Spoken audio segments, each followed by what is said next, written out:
All right. How's it going?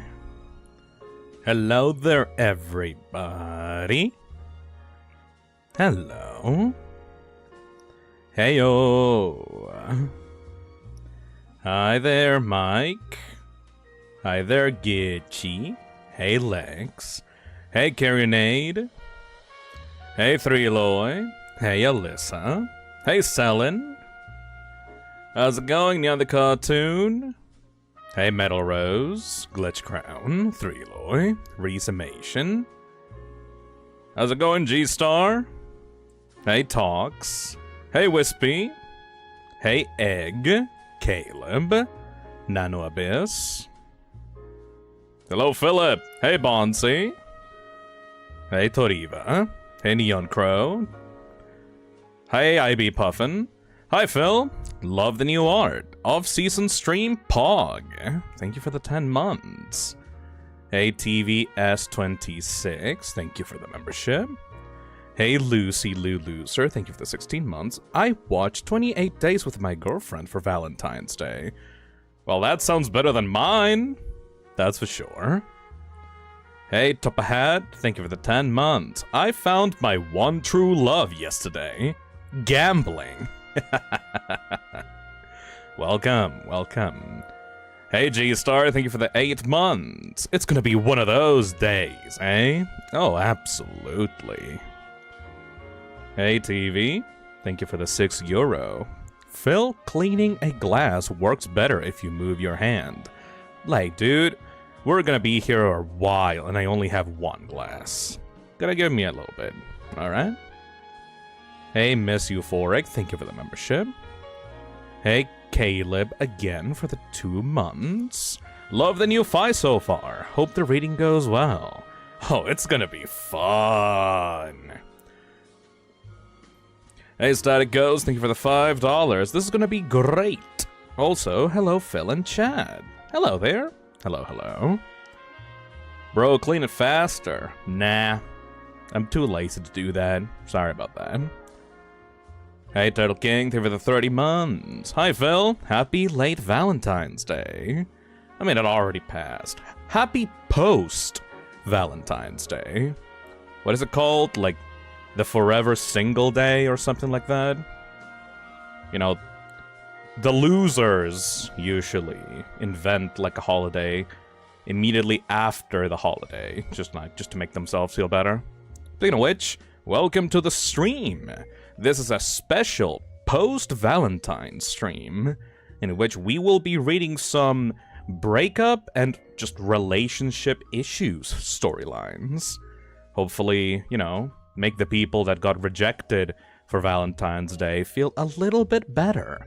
Because, you know, things may be bad for you, but sure could get worse. It sure could get way worse. Hey, Small Fun Guy, thank you for the 9 months. Ready for the heartbreak stories. I love the new model, by the way. Thank you. Thank you, Reese Emation, for the £2. Was with my friends yesterday, and my ex was there. Ooh, that's Ooh, that's in tone for what we're gonna be reading tonight. Alright, that's a rough one. Thank you, Static Goes, for the $5. Thank you, Coden, for the 12 months. I knew I forgot to cancel my automatic. Oh man. At least you got to 12 months, though. Hey, Turtle King, thank you for the 30 months. Hi, Phil. Happy late Valentine's Day. Hey, Octa Joker, thank you for the 26 months. Hi, Phil. Love the new Chill Fi model. This is gonna be the main official Chill Fi from now on. The last one was kind of like a beta design, I suppose. This is like the main new official one. Not the one that it's gonna be for like the main streams, but like for the chill reading like stream series. Like this is gonna be the official look for Fi moving forward. Hey, Paradox Pilot, thank you for the $2. Got great chocolate deals today. Were they free? Were they given to you by people, or was it just a store? Because those are two different meanings of discounts. Also drinking something. right now. Just, like, clear my throat a little bit. Hey, Marcus Wine, thank you for the 29 months. God, I feel old. Anyway, hello. Hello, hello. Welcome. Join us into the Toxic Lounge. Hey, Gitchy, this is gonna be good. Love the new model. Thank you. Thank you, O-Tough, for the 5 months. Hi, Phil.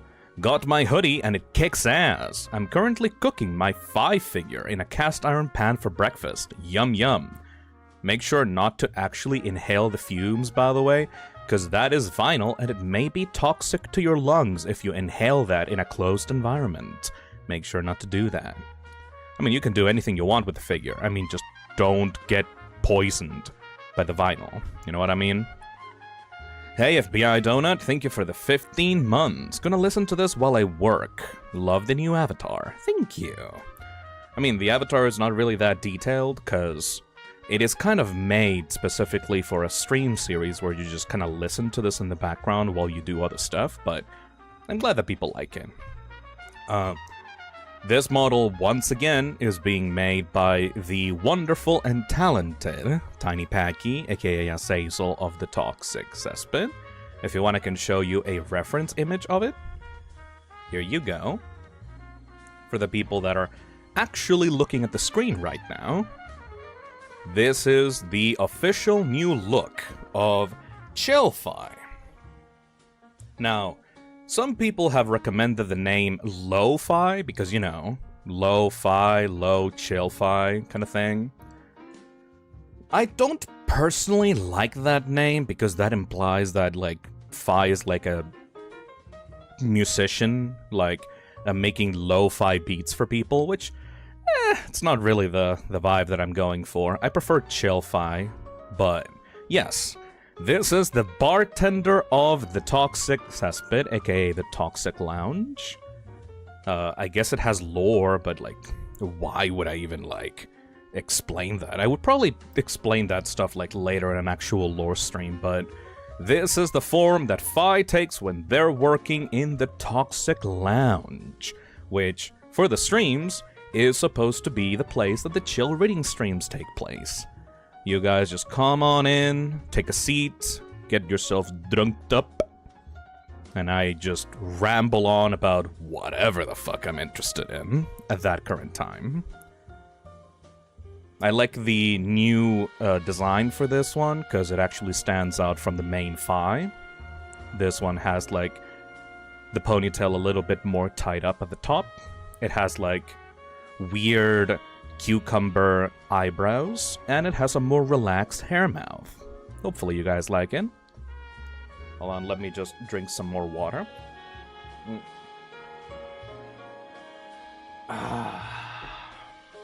Oh, that's good. Thank you, Small Fungi, for the 9 months. Ready for the heartbreak stories. Love the new model, by the way. Thank you. I think that I've already released this concept reference sheet somewhere on my Twitter and Blue Sky. I wonder if I can put this somewhere, like pin this alongside the other references so that people can get them easily. I'll have to see. If there is like a portfolio website or something that I can make so that people can get like the reference images easily for fan art, you know? But yeah, if you're interested in making fan art, this is the official reference sheet for Chillfi. Thank you, Resumation, for the 2 pounds. Thank you, Misty Kata, for the 13 months. I had a great Valentine's Day. I treated myself. Gotta learn to love yourself, right? Right. I get you. Thank you, Bowl of Noodle Soup, for the membership. Thank you, King Purple, for the 14 months. Excited for the stream. Went to a concert yesterday, so something chill is just what I needed. Hell yeah. Thank you, Ace Drawings, for the $5. When you're a lonely person, watch a stream by a slime monster about breakup stories. Happy Post-Valentine's Day. Thank you. Skello has been a member for 8 months and says, as a clown who was scared out of being in love several times, this stream is gonna be a fucking ride, dude. Happy post-heartbreak day. Aww. Look. The thing about the stream is that it's gonna teach you something. You, the viewer that is currently watching the stream, you need to learn something very important. If Valentine's Day passed for you and nothing very romantic happened, and you're kind of bummed out about that, and you feel, oh man, I wish I could have, like, you know, a partner that I can share my life with and be like oogie oogie with or whatever. Don't worry. You know the term grass is greener on the other side? Sometimes people get too caught up with the notion of not having something that they not realize that sometimes having it is way more of a problem that people may realize. So, we have prepared some stories for you that, you know, may enlighten people about how shitty being in a relationship could actually be. After all the glitz and glamour, like, fades away, and all the, you know, Cupid arrows start to fall away from your body, maybe you might realize that being in a relationship is more costly than it's worth. You know what I mean? So don't you worry. Maybe you missed out on something because, you know, Valentine's Day happened and not much happened to you, but this, you know, the other 359 days of the year, other bad shit could happen to you, you know? So sometimes it's better to just be alone. It's way easier. Living in life in easy mode sometimes, you know?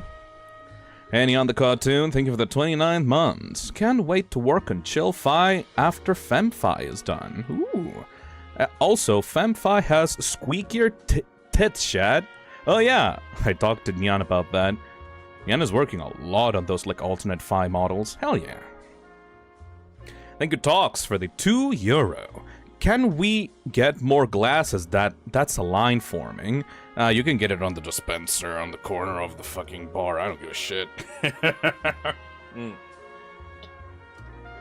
There's a vending machine on the corner of the bar. You can get it over there if you want to. I don't know. Thank you, Purple Tangerine, for the 13 months. Looking great. Thank you. Thank you, Sharptooth04, for the 5 months. Looking good, Phil. Love the new model. Thank you. Thank you, Pulse, for the 25 months. Didn't know Fi was a chill slime. Very cool. Anyways, happy Single Awareness Day. Oh, yeah, that's how you guys call it. Okay. That's what I have to refer it as. Happy Single Awareness Day. Oh, that's a name. That sounds like such a cope. Okay. Hey, Nick, voice acting. Thank you for the $10. Phil, you must read the romantic Reddit story, the GAYCATION story. You must submit yourself, mind and body, to the GAYCATION or be destroyed. I don't even know what a GAYCATION is. What the fuck is a GAYCATION? What?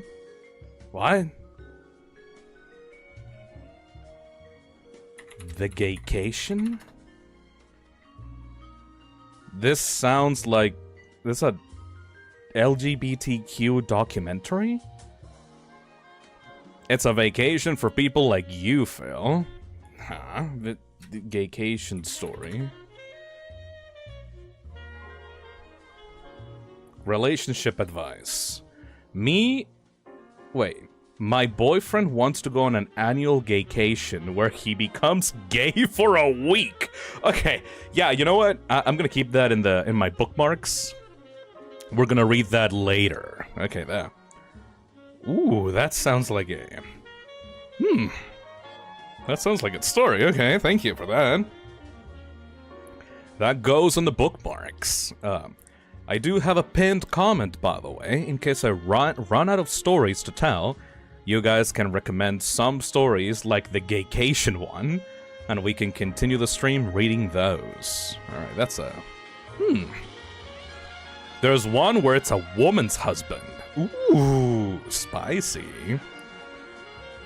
Thank you, Boo, for the 24 months. 2 years! I've been here for 2 whole years. I mean, hopefully you've enjoyed your time here, Boo. thank you for the 2 years. Your badge is looking very spiffy right now. Thank you, Cherry Bloom, for the membership. Thank you, Creepus Channel, for the 30 months. That sand skull in the background seems like it is going to be some strong shit, lol. Oh, you mean Dan Aykroyd's Crystal Head Vodka? I need to drink Dan Aykroyd's Crystal Head Vodka again. It's been a while since I've drank Dan Aykroyd's Crystal Head Vodka. That shit was toits, in my opinion. Hey, Pagio Artwork, thank you for the €6. At 11 PM last night, I heard a couple arguing over me, above me, followed by a woman crying very loudly. Someone will remember Valentine's Day for the wrong reason. Woo! Yeah, you know what? Having a Valentine's Day and becoming a couple on Valentine's Day seems like a great idea. You know, confess to your crush in the most romantic day possible, until you realize that every single year after, you have both Valentine's Day and your anniversary on the same day, and you kind of have to, like, make it count, and there's a lot of tension and expectations in the air about making that day the best it could be. And sometimes people crumble under those expectations and some fights and issues start happening. It's almost like putting societal expectations over relationships like this is very toxic and will end up with people feeling a little bit tense about their relationships moving forward. I don't know, I've never heard of a relationship that started on Valentine's Day ending any sort of way positively. Maybe that's just a small sample size, though. Hey, Squeak Pete, thank you for the 8 months. My Valentines mainly consisted of RE4 Remake. Oh, that's a good way of spending Valentines, actually. That's a pretty good one. I like that. Hell yeah. Cherry Bloom donates $5 and says, Hi, Phil. Big fan. I have been wanting to participate in a full stream for a while. I'm glad I can do it now. Hell yeah. Welcome. Right now we're just at the intro of the stream. I haven't been reading anything so far. Welcome to the start. Welcome in. This is just the beginning. We're gonna be here for about 4 hours, I think. I think 4 hours, like, will be more than enough.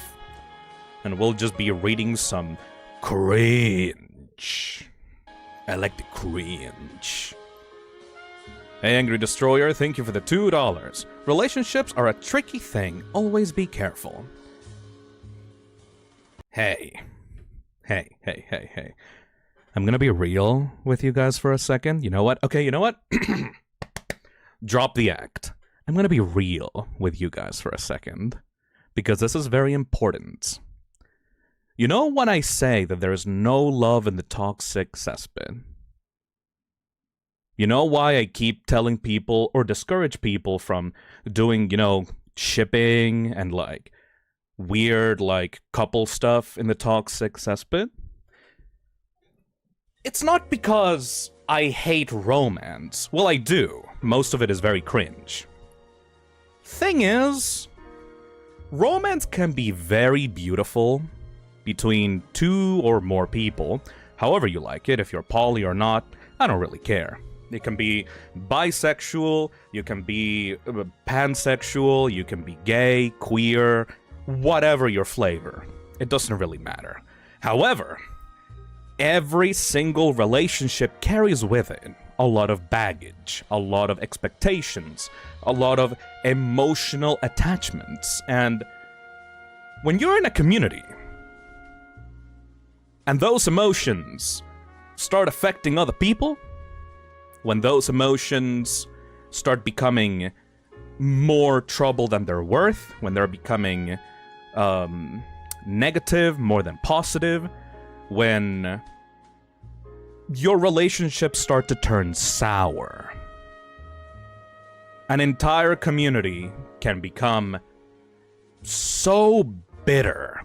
It can become so scary just because 2 people turn out to be incompatible with each other.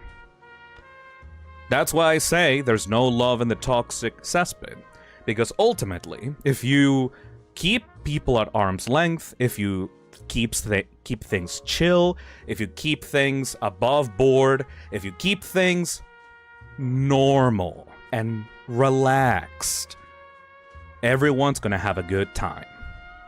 But if you start obsessing over others, if you start becoming super attached to people, if your entire day becomes all about trying to make a person like you or love you, or you tie yourself to another person emotionally, and then that relationship breaks apart,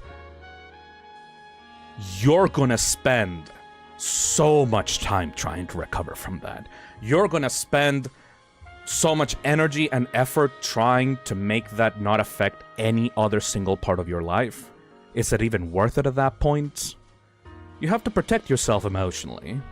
You have to, you know, be stronger.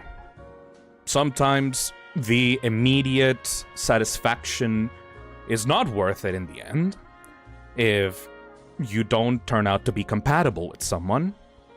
And, ooh, imagine if, like, that ends up affecting all your other relationships. If, like, you're in a friend group, and, like, that friend group... Oh, yeah, right, the story that, one of the chatters, talked about, like, at the start of the stream. Let me see, with my ex, let's see.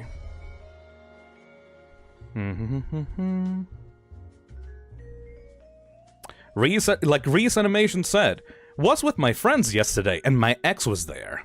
Like, oh my god, dude, come on! I just think that it's better for you to keep your distance, at least in a community, to make sure that no weird relationships or feelings spring up that could then ruin everybody's day. That's just my personal opinion. If you become too parasocial with your streamer, if you become too emotionally invested, if you make a friend group, then date someone in that friend group, and then the entire friend group goes to shit because your relationship fell apart, you don't want to really do that to yourself. Love is toxic. Love is poisonous. It's undesirable. Because ultimately, at the end of the day, we're all broken people. And sometimes broken people turn out wanting more and more and more and more out of a relationship to make themselves feel better until the relationship breaks, and after that there's no going back. It becomes way too awkward for everybody, and at the end of the day, things turn sour. And that's why, ladies and gentlemen, there's no love in the toxic cesspit. Just keep things chill, you know? Keep things relaxed. Keep things smooth. And then you won't ruin whatever safe space you made for yourself.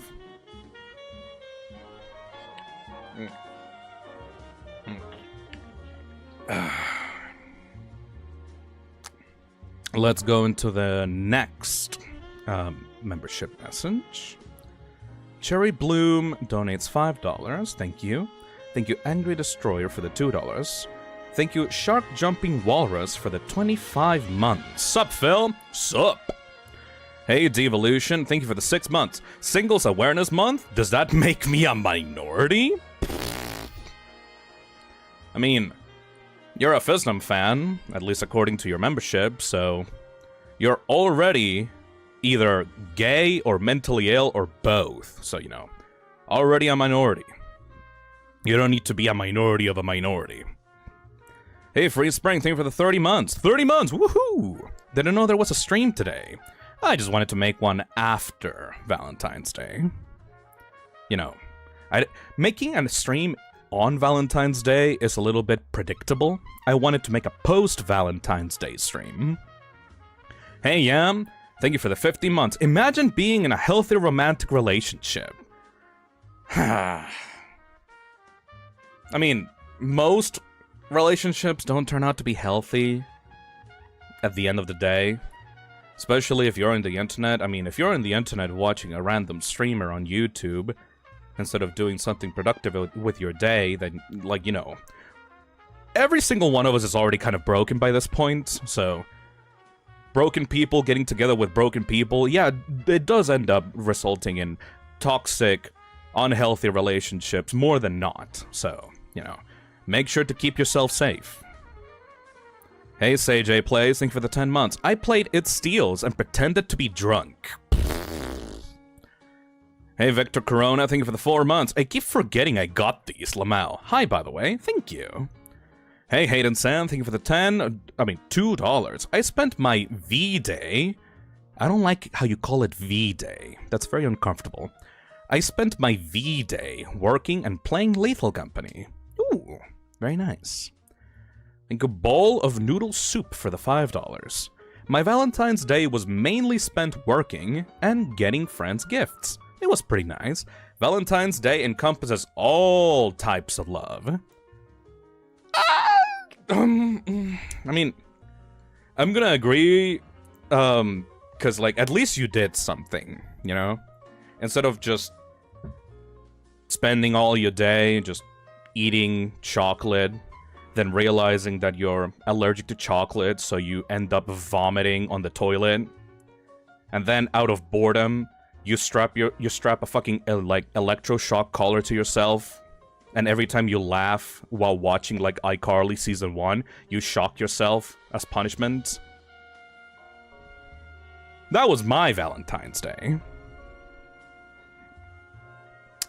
Turns out Valentine's Day chocolate is, like, the most, like, cocoa concentrated chocolate out there. Not really good for someone that is allergic to chocolate. Hey, Lexi, thank you for the $2. I gifted chocolate to my mom and aunt. I gifted myself a box of chocolate, a birthstone ring, and a bunch of nail polish for Valentine's. Self-love and love to the family is cool. You know what? I'm gonna agree with you. That's cool. You're allergic to chocolate? Yep, I've talked about it on stream in the past. I am super allergic to chocolate. Not deathly allergic, but, like, to the point that my stomach will be incredibly upset depending on the cocoa content of the chocolate.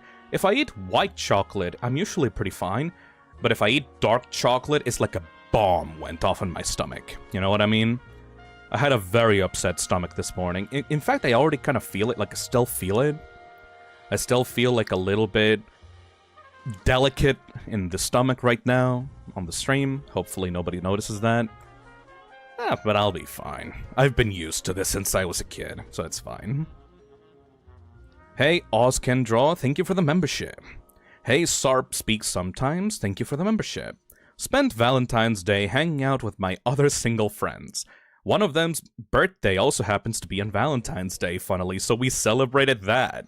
Ooh, imagine having your birthday on Valentine's Day, bruh. Hopefully he didn't get called Cupid or something like that. The Angel of Love, born on Valentine's Day. Actually, hold on a second, let me count something. February, March, April, May, June, July, August, September, October, November. What's like the average birth like rate in November? Does anybody know? I'm just saying, like, is there like an abnormal amount of babies being born like around like November, October? Higher than usual. I mean, probably. I'm just trying to, like, I'm working up with a little theory in my head right now, based around the months of the year. Don't worry about it. Yes, and I'm one of them. Ooh, shit, Acidroid. Neon the Cartoon says, I'm born in November, so... Oh, fuck, bro. Alright, so for everybody here that is born in November, just keep in mind that your parents may have had sex on Valentine's Day.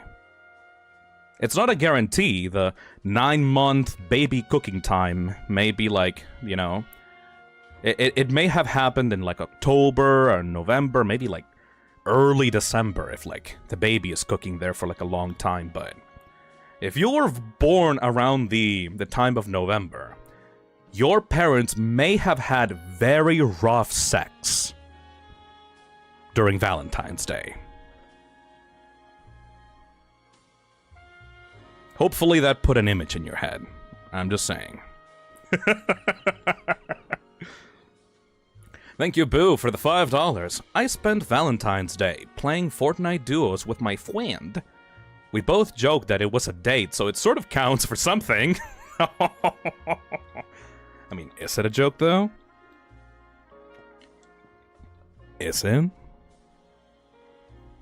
Haha, it's a joke. Unless... Hey, Resumation, thank you for the £2. All you said is correct. It all has happened to me. I mean, yeah. Dude, I'm about to be 26 years old this year. Like, I've seen the internet. I've seen how people act on the internet. Online relationships can absolutely destroy a community. Therefore, there is no love in the toxic cesspit. Hey Taffy, thank you for the €10. I watched an AI movie with my Valentine. A robot was kinda, giving birth to a baby. What the fuck? I feel old. Anyway. Hey Pambeam Weirdo, thank you for the 15 months. We commiserate together, but safely. That is a perfect way of saying it. Yes. Thank you Fusion Harbor for the $20. Hey Phil, I got the vinyl and a hoodie a couple of weeks ago. Helped me get through the weekend of having high fever. Aww. I'm glad that you like it and it helped you out. Thank you so much, Fusion. Hey Sander, thank you for the $5. I got broken up with a few days before Valentine's last year. I still have their gift somewhere in storage. Oh, ooh. Now the real question is that if you ever get like another partner in the future, do you reuse that gift? Or is it like a very specific gift for like a very specific person? Like, can you pass off that gift to someone else? Or does it have to do with like that other person's like interests, you know? Can you recycle the gift? I'm just saying. Just so that you don't like lose out on the investment. You know what I mean?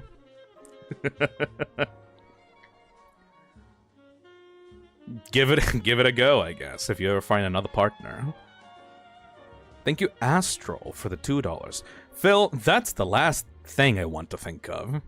I mean, would you rather be conceived in Valentine's Day, or would you rather be conceived 9 months after Valentine's Day? Kinda weird that the amount of time that a baby has to cook inside of, like, the belly is, like, 9 months. Why is it specifically 9 months? Why can't it be, like, I don't know, 10? Kinda bothers the shit out of me, to be honest. Is that autistic to say? Like, it bothers the shit out of me that it's not 10 months.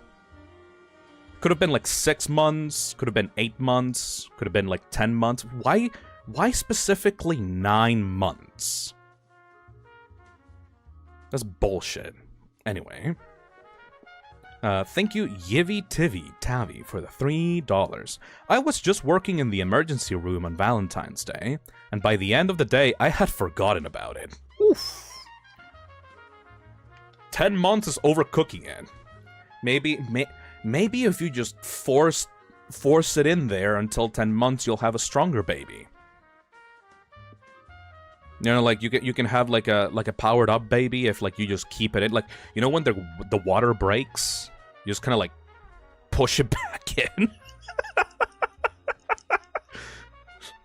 I don't know how birth works, but, like, is there a way that you can just push it back in there? Just, like, have, like, 1 extra month, just in case?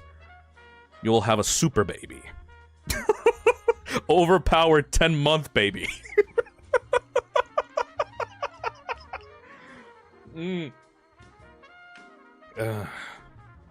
That's on birth, Phil. What the fuck? No, no, if you don't let it happen, until 10 months, does that classify as kidnapping? Man, the respawn timer is, so it's a little bit long for this one. That's stupid. Thank you, Noki, for the 16 months. Hello, Phil. Hey.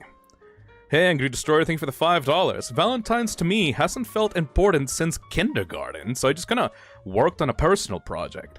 Self-love is also important. You know what they say. Yeah. Hey, Julius, thank you for the 6 months. When do you think the season starts? On March. I mean, you know. Honestly, Julius. Hey, Julius. The season starts when Deltarune Chapter 3 and 4 come out. If it gets if Toby Fox releases a newsletter right now saying Deltarune tomorrow, the season starts tomorrow. Deltarune tomorrow. Tomorrow. We won't know when it releases, though. It'll be fine. It's like, dude, my birthday is next month. Like, there's a chance that Deltarune Chapter 3 and 4 are coming out on my birthday. My birthday! That'll be nice, right? God, I am so excited. As you guys may know, the channel started with Deltarune Chapter 2 on the release day of Deltarune Chapter 2. I am so excited for when Deltarune Chapter 3 and 4 come out. Toby Fox has released some information on his Blue Sky, and he says that pretty much everything is done. The only things that are left are like translation work and like bug testing for the console releases. So like, we're almost there. We're almost there. Sorry about that. So yeah, if by some miracle Deltarune Chapter 3 and 4 are coming out on March, Season 6 will happen. Whenever that happens, honestly. Aren't they already done with the translation? I'm pretty sure they were still working on it, but I'm not quite sure. Like, from what I saw of the Blue Sky post, they're pretty much just need to do bug testing, and that's it. God, I'm so excited. Hey, Beardu, thank you for the membership. Hey, Sander, thank you for the $5. To add to the other message, the gift was a Lego bouquet. We were going to build it together. I know it's corny, but it meant a lot. Ooh. No, that's good. I'm not. Ooh. Oh, that sucks. Oh. Fuck. That's a tough one. Okay. Ooh. That's a beautiful gift, man. Look. Just, if you're gonna get yourself a partner, just make sure that she's into I mean, they, he, whatever. Just make sure that they're into Lego. And then you can just transfer that cursed object, I guess. That's a cursed, you got a cursed object in your house right now. To be able to dispel the cursed object, you need to get yourself a partner that appreciates Lego. And honestly, if they don't appreciate Lego, then fuck them. Oh boy. Good luck with that, Sander. Hey, Spamton G. Spamton, thank you for the 14 months. Imagine an 11th month baby, though. Hold on a second. 11-month baby. What the fuck? 11-month-old baby. Milestones and developments. Is this made by AI? Why? What the fuck? Why is this normal? Your 11-month-old baby's developments. Oh, it's like when after they're born. Okay, that's bullshit. 11-month what's it called when like it's in the belly? It's not called a baby. What's it called when they're inside of like the uterus? A fetus? Is it called a fetus? Fetus. 11 weeks pregnant. Pregnancy at 11 weeks. No. 11th month pregnant. Man, there's no information about this. Pregnant with 11th month old.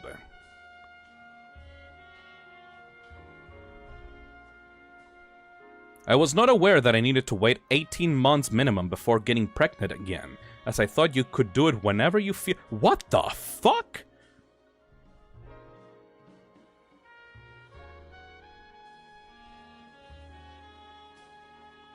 I thought you could get a baby whenever you feel like it. I found this information through lactation consultants on Instagram. My OB never advised, besides always pushing me to take birth control even though I wanted more kids immediately.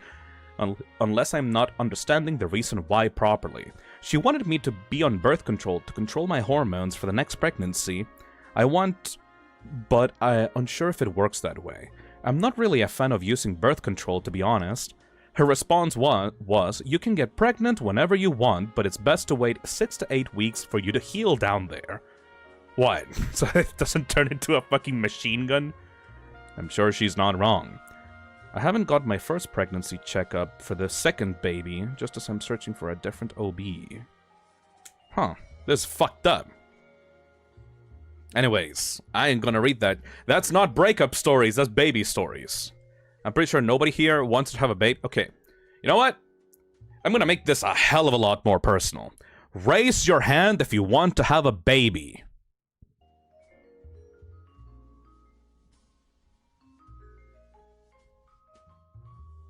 Is nobody gonna raise their hand?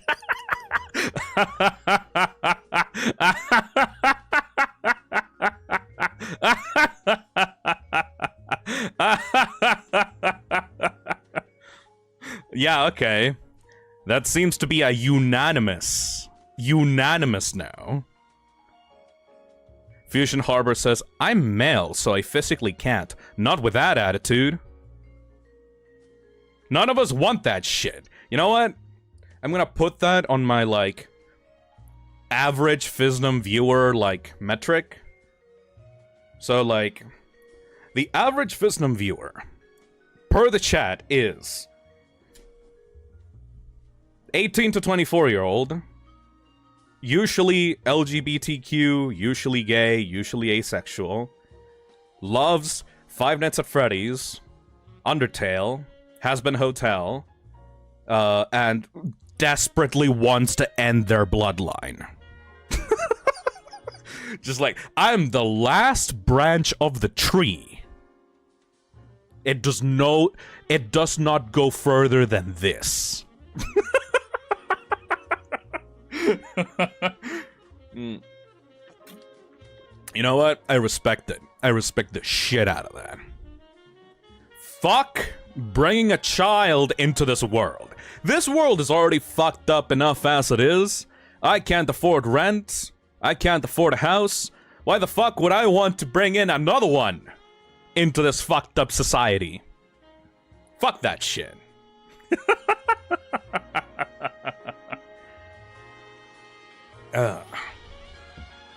Let's see.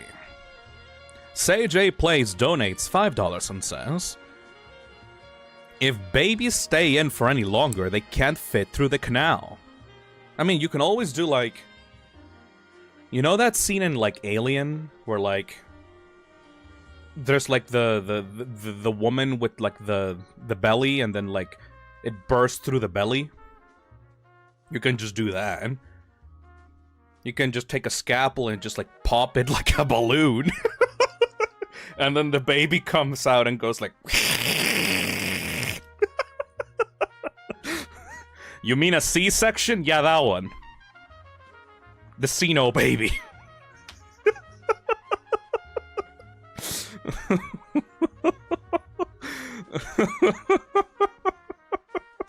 That's not how it works. Dude, it's fine. It's just puncture. Just like take a scalpel and just like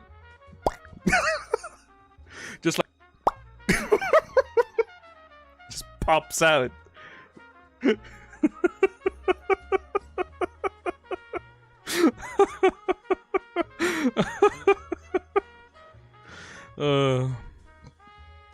Thank you, Flavius of the West, for the $5. 10-month pregnancies can happen, but rarely. It can cause problems to the baby and the mother, though. Yeah, but that just means that the baby will absorb the mother's power and then come out of the womb stronger for it, though. Thank you, 321 Pie Time, for the 9 months. I'm working on a Saturday. Thanks for the good stuffs, loves. Thank you. Hold on a second. My stomach is still upset because of the chocolate.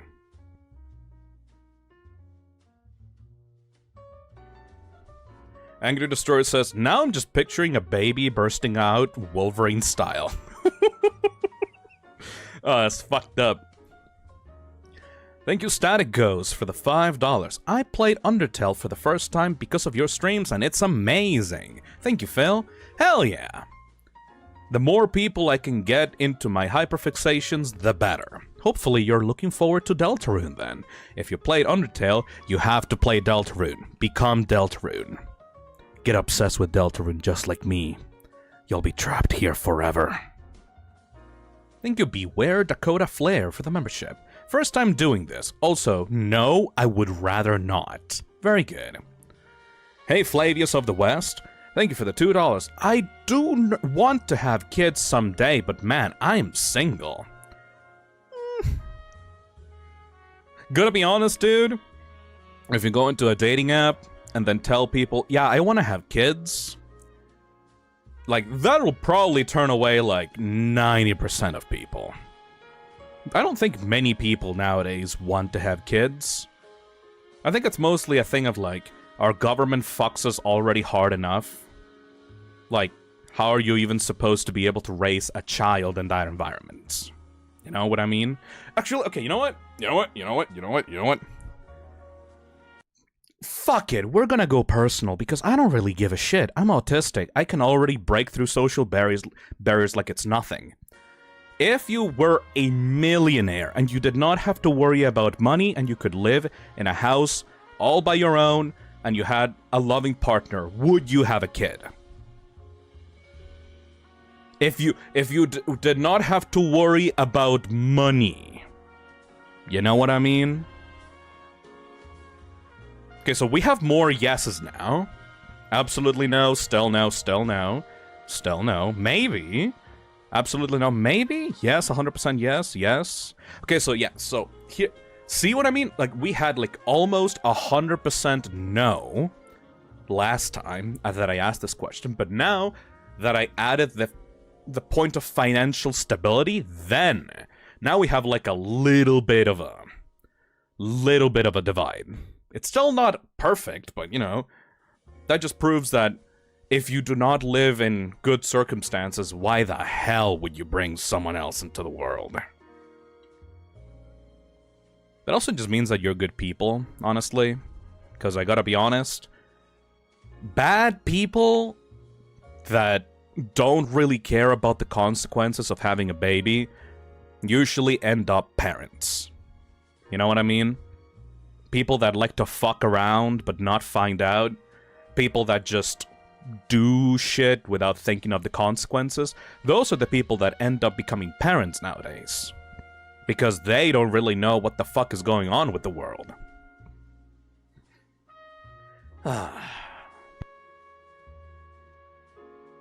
I'm not saying that you're automatically a better person just because you don't want to have kids.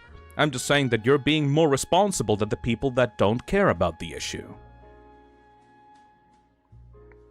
Hey Glitch Boy, thank you for the membership. Hey Flavius, thank you for the $5 again. Oh no, I don't say that to people on dating apps. I just would like to have kids someday. Fair enough.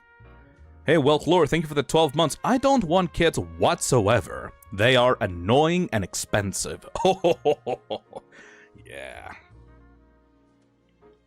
Bitch, have you seen kids nowadays on social media?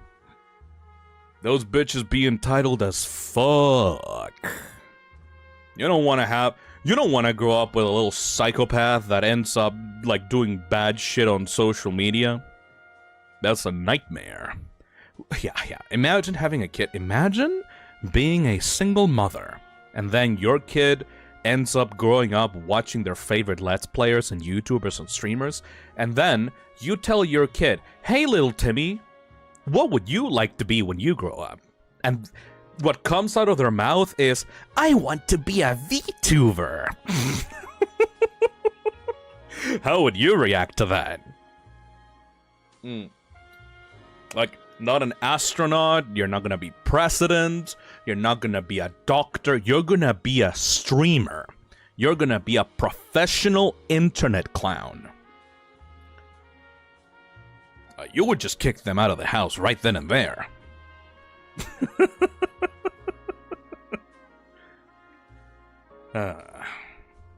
Alright, I think that we have wasted enough time as it is. Thank you for the memberships and the donations.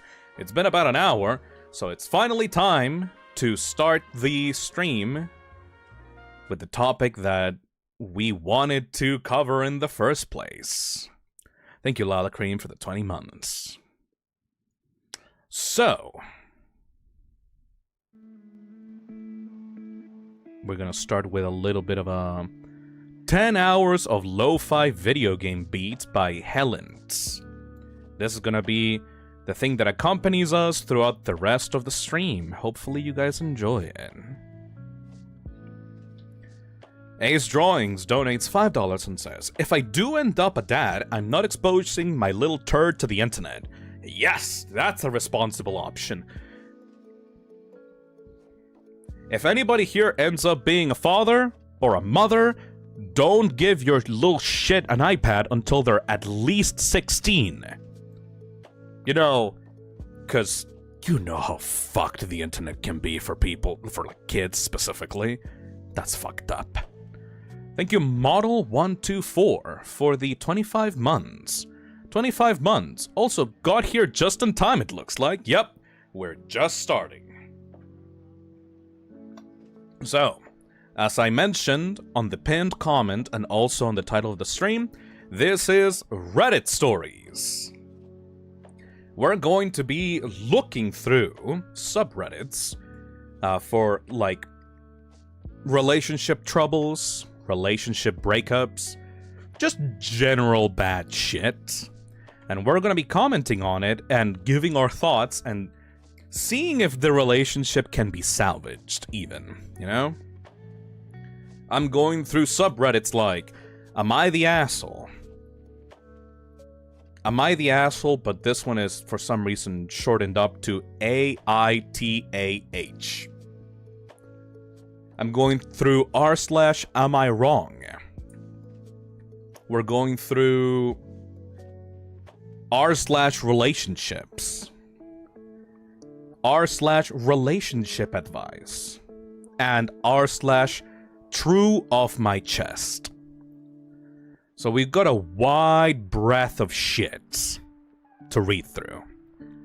Now, I'm gonna be reading some titles off of here, and you guys tell me if you want me to read these stories. This'll be interesting. Oh yeah. Today on Phil's stream, can it be salvaged or doomed to get scooped? Let's see. Let me clear up my throat a little bit. Hey TV, thank you for the €6. The Dutch high school I went to used iPads really often, which was a purchase you would make before joining the school so every 12-year-old would have one. That's a nightmare. That's an absolute fucking nightmare. I hate that. Having that in a school? Fuck that.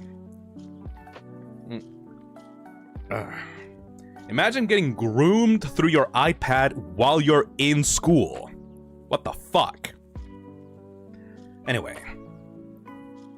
Let me read out these titles, and you guys tell me if you want me to read these stories.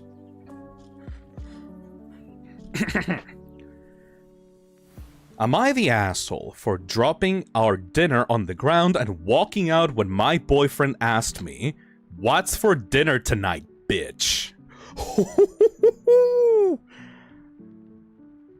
Thank you, Princess Peachy Palm, for the 3 months.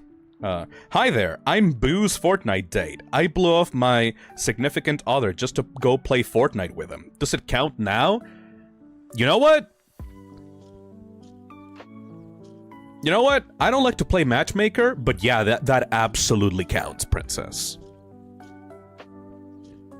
Anyways, that one. Let's go, sexism right off the bat. Depends on the tone of bitch. We'll see. Let's see. Let me lower down the music just a little bit. Am I the asshole for dropping our dinner on the ground and walking out when my boyfriend asked me, "What's for dinner tonight, bitch?" I was over my boyfriend's apartment this weekend, and I was cooking dinner because he was studying for exams. I made pasta and a chunky sauce with meatballs and veggies. I told him dinner was ready, and he goes, "What's for dinner tonight, bitch?" With like a lot of emphasis on the last word. I was fed up. I'd had a pretty rough day with work, and I have some awfully bad associations with that word being used by other people in my life who were pretty abusive.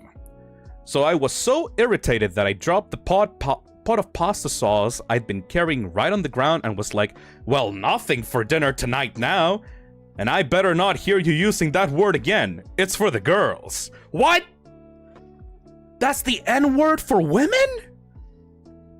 I didn't know that. He was freaking out about how sauce had landed on his rug. Oh my god, on the rug? That's horrible. That's gonna be a pain in the ass to take out of the rug.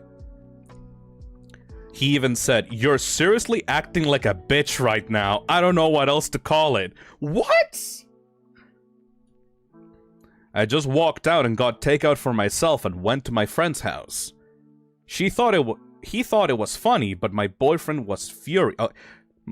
My friend thought it was funny, but my boyfriend was furious. He kept texting and calling and sending me voice memos trying to explain that saying, "What's for dinner tonight, bitch?" was a TikTok trend. And that he was just quoting something as a joke to put on TikTok. Oh, that's worse! That's so much worse! Oh no! That is so much worse, actually! I thought that was the shittiest excuse ever. It doesn't matter if he saw it as a joke or stole the joke, it was still disrespectful. That's even worse! Was he recording you? It didn't change the fact that he thought that shit was funny. To demean me when I was trying to do him a favor. Like hell, I came over when he was studying to make a home-cooked dinner and he decides it's time for jokes? So I put my phone on Don't Disturb for the night and split a bottle of wine with my friend and her roommates. I mean, maybe he was just trying to joke around, trying to like lighten the mood or something, but that's the wrong way of going on about it and then trying to defend yourself like that. At least, Sarp Speak says, at least give her a heads up beforehand if you want to do it. What the fuck? The next morning, he was sending me angry texts demanding I clean his rug because he was too busy with exams to do it. I was shocked he left it overnight. That's disgusting. I texted him back saying, "Yeah, so that's the bitch tax, honey. Leave me alone till you're ready to handle your own cooking and cleaning because this bitch isn't anymore. Also, it's vile that you left that soaking in all night." Okay, well, that's just unnecessary, honestly. That's kind of a bitch behavior, to be honest, but... I mean, did he deserve that? He called me and told me that he was okay with doing his own household work, but I did throw a full pot of sauce at the ground, so that's on me to clean up. I mean, you didn't have to throw it on the ground, especially on the carpet. Like I'm saying, like, you could have walked out of there and stormed out, but like, did you really have to throw the sauce on the rug? I told him, "Yeah, no, I'm not comfortable doing chores for you if you see me like your bitch." He told me that he didn't, and it was just a trend on TikTok, and I got pissed off. he was playing that TikTok trend BS excuse again, and I told him, well, I'm starting a trend called saucing, where as a little joke people throw pasta sauce around. You can't be mad because it's just a little trend, a little jokey joke, it's just a little prank, bro. Oh, what a petty bitch, though. Okay, she's a petty bitch, though. Oh, she's a little petty bitch, though. He got really pissed off and hung up on me, and now I'm seriously wondering if this dumb fucking TikTok joke is gonna be the end of things between us. Am I the asshole for how I reacted when my boyfriend asked me what's for dinner tonight, bitch?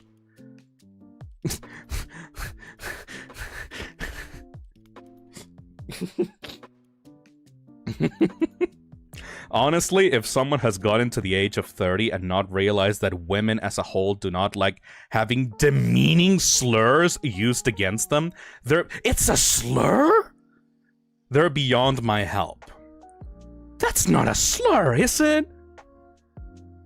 Is this gonna be like a thing like with the R word? Like the R word was like really normal to say like about 10 years ago, but now it's like really bad to say and it's treated like a slur. Is bitch gonna be treated like a slur in about 10 years? This isn't something that needs to be told. I shouldn't have to go through life like, hey man, just in case you were thinking I might like demeaning slurs against my gender used on me, don't actually. What? And if you were about to comment something like that, let me just say you in no uncertain terms, women do not like being called bitches by men. Do not call women bitches. If you needed to be told that, that is unkind. Consider yourself officially told. Holy shit, I got my bitch privileges taken away from me? What? Now you have no excuse to not understand. This bitch took my B-Pass away. What the fuck?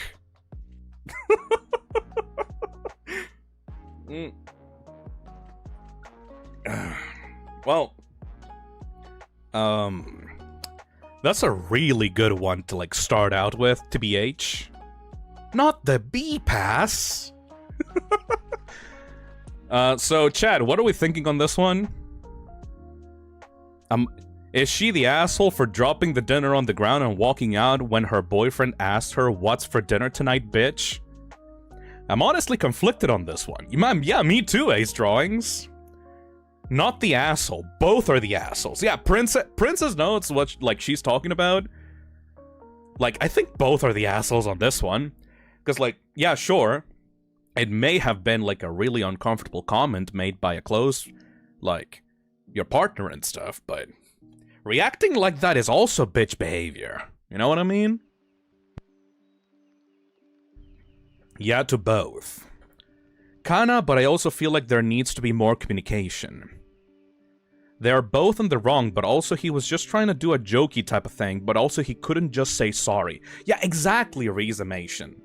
Like, the boyfriend couldn't just admit, like, oh, I'm sorry that made you uncomfortable, I'm very sorry. Like, if she had reacted like this, and then the boyfriend, like, immediately said, oh, I'm sorry that hurt your feelings, it doesn't matter if I think that that's, like, a good word or a bad word, if that thing hurt your feelings, I'm very sorry, like, you gotta find your boundaries, man. Like, if someone doesn't find a joke funny, then, like, you kinda need to stop, because, like, if you're doing it to your, you know, close one, to your, like, beloved, and that person does not find that shit funny, you can't just tell them, ah, stop it, you're being such a stick in the mud, you should find it funny.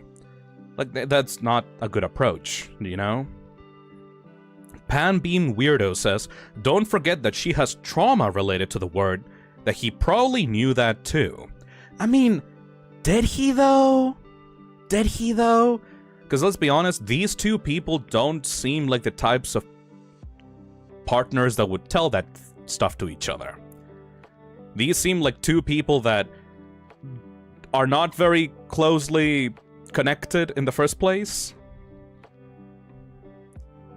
She has trauma to the word, but did he know, actually? I'm pretty sure that if he knew about the trauma, he would not use the word lightly. She didn't say that she explained that to him.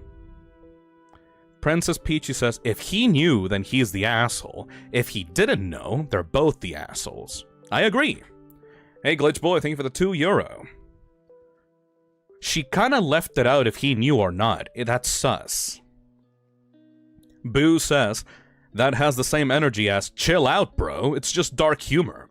Well, things are, if you make a joke with your significant other, and that significant other does not respond well to that joke, you kind of have to apologize immediately, because when you make a joke to your significant other, you're kind of assuming that that joke, you know, will make them happy or laugh or at least smirk, you know? So if your significant other does not respond well to that joke, your only move is to apologize.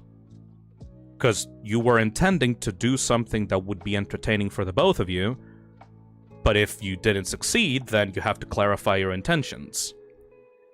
Now, here's the thing, though. When he did that, he didn't say it was a joke to make her laugh. It was a joke for TikTok. And when he says that, I'm like, did you record her? Did you record her to, like, post her reaction on TikTok?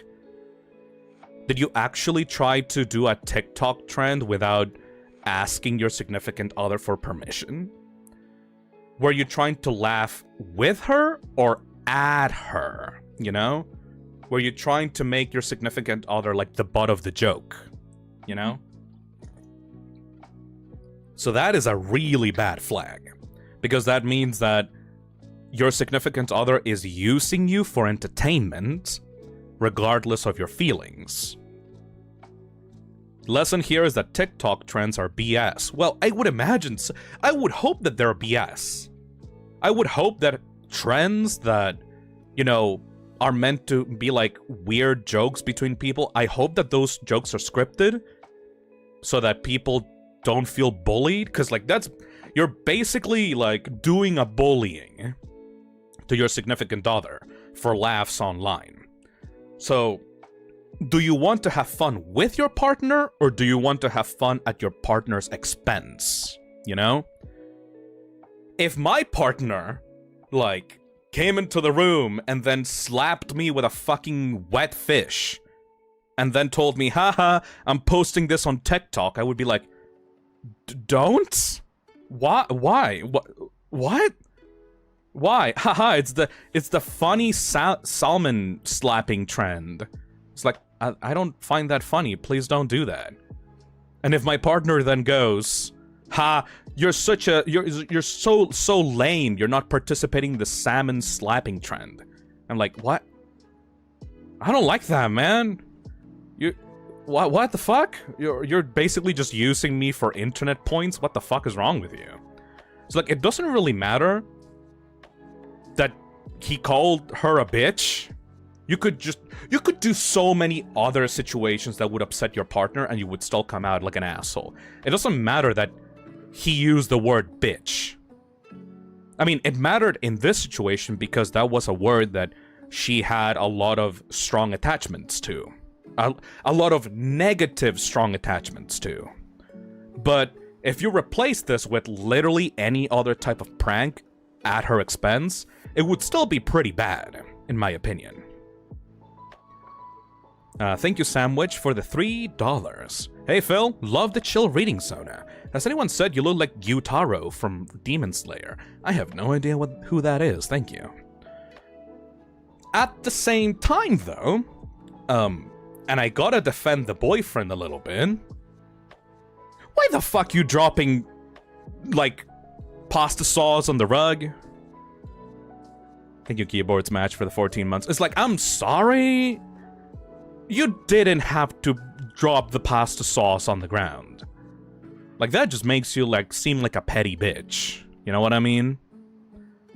Because, like, okay, if I was in that situation, I would take the pot of pasta sauce and I would set it aside, and I would be like, I'm gonna leave now, this upsets me very greatly.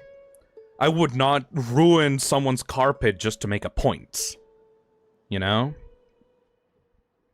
She ruined perfectly good food. It was an accident, no? She was shocked. Let me go down, King Purple, and make sure. I was so irritated that I dropped the pot of pasta sauce I'd been carrying right on the ground and was like, well, nothing's for dinner tonight now, and I better not hear you using that word again. It's for the girls. No, I think that was just retaliation. I think that was just because she was irritated and, like, angered at her boyfriend. That was on purpose. This was like, oh, you're calling me a bitch? Well, fuck your dinner then, and then just throws it on the ground. Ruined a perfectly good rug. Hey, Glitch Boy, thank you for the €10. Narration bias stenches on this one, TBH. She's kind of like that one unreliable narrator in this one, but if it's true, both are asshats. By the way, Phil, you look really classy, flamboyant today. Thank you. Nano Abyss said, she was already angry, that was just the last incident that broke the camel's back. Yeah, pretty much. You can feel this one, like, you can feel in this specific story that these two people don't really, like, have good respect for one another. Like, one person, like, treats the other for, like, entertainment purposes, like, uses her as, like, the punchline to, like, a TikTok joke, and the other one goes to, like, really stupid lengths to, like, show her, like, pettiness, and, like, it's really unnecessary to do those things for, like, a loved one, you know? Like, keep in mind, these two people are supposed to be partners, like, romantic partners, you know? So, like, you kind of ruined a perfectly good rug. That's kind of fucked up, lady. Though, you know, your boyfriend's an asshole, so... I would say the boyfriend is more the asshole in the situation, but you're still not a saint, you know? Stifflick said, in a moment of irritation, she's not going to think about whether or not she ruined something or wasted something. You can't really blame her for reacting when she's tired and angry. I guess. But I would then blame her for continuing to use that, like, and as a petty, like, point, because she doesn't really feel guilty for ruining the rug either. Like, I gotta be honest with you people. Yeah, you're right. It's understandable doing something rash when you're angry or upset. That's completely okay. All that matters, though, is how you act after the event. If you're using that event, like, as a gotcha, or, like, being really petty about it, or, like, you refusing to apologize, or, like, you're saying, it's not a big deal, shut up, you're acting like a bitch, then, you know, that really shows that you don't really feel bad, and that your emotions, it doesn't matter if, like, it was a rush of emotions, you're trying to justify your negative emotions in the first place. Oh god, what if it was a white rug? Yeah, you know what I mean, Beware, Dakota? Is like, the rush of emotions is not the thing that's bad. It's what you do with those emotions after they're gone, and if you try to justify them or not, you know? Especially to someone that you're supposed to be in love with and you're supposed to be partners with.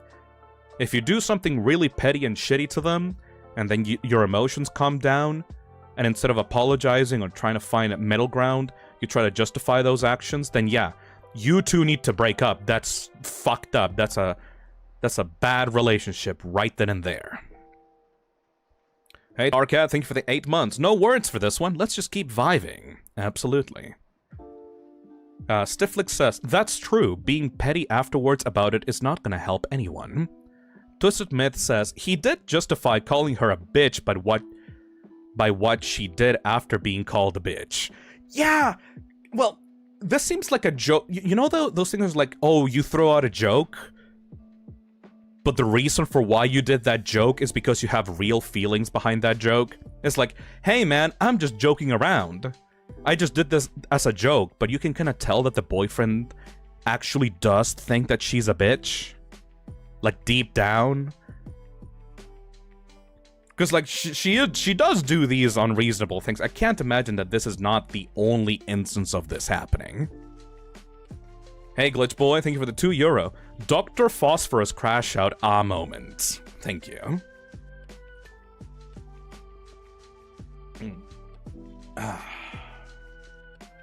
Hey, Scala. If you're being an asshole to your lover, that's not love. That's just you being horrible to another person. Well, if your own ego and self-image is put above the feelings of your supposed loved one, then that really tells you what the priorities in that relationship is. You know what I mean? If your own feelings and you trying to feel like you are right comes first before the feelings of your loved one, then you really need to, like, readjust and think about that relationship. Can we go on to the next one? Absolutely. Let's see.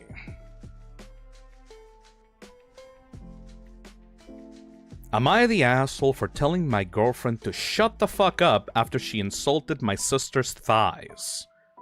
What?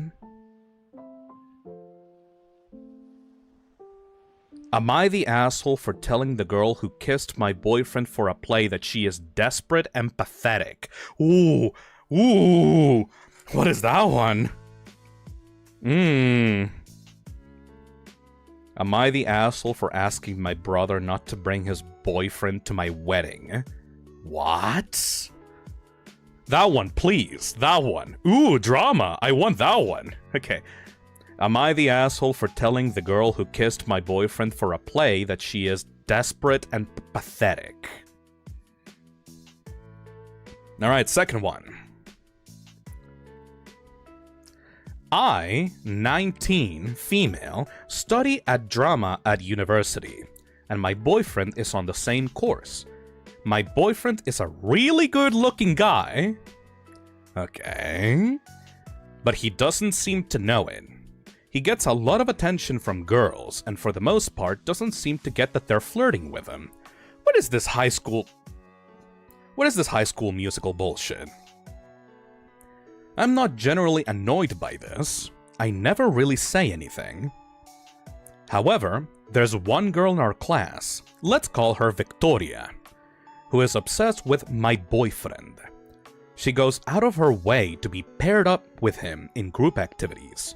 For example, if the professor picks groups by numbering us 1, 2, and 3, she will move herself to be in the same number as him. Ooh. And she recently stepped down from a main role in a play we're doing so that she could be in a more minor role, simply because this character has a romance with my boyfriend. I know this is the case because I've never heard her say that to her friends that she thinks he's hot. Oh. I know this is the case because I've heard her say to her friends that she thinks he's hot and whatnot. I've never said anything to her about it, because she seems pretty insecure, always complaining about how she thinks she's ugly.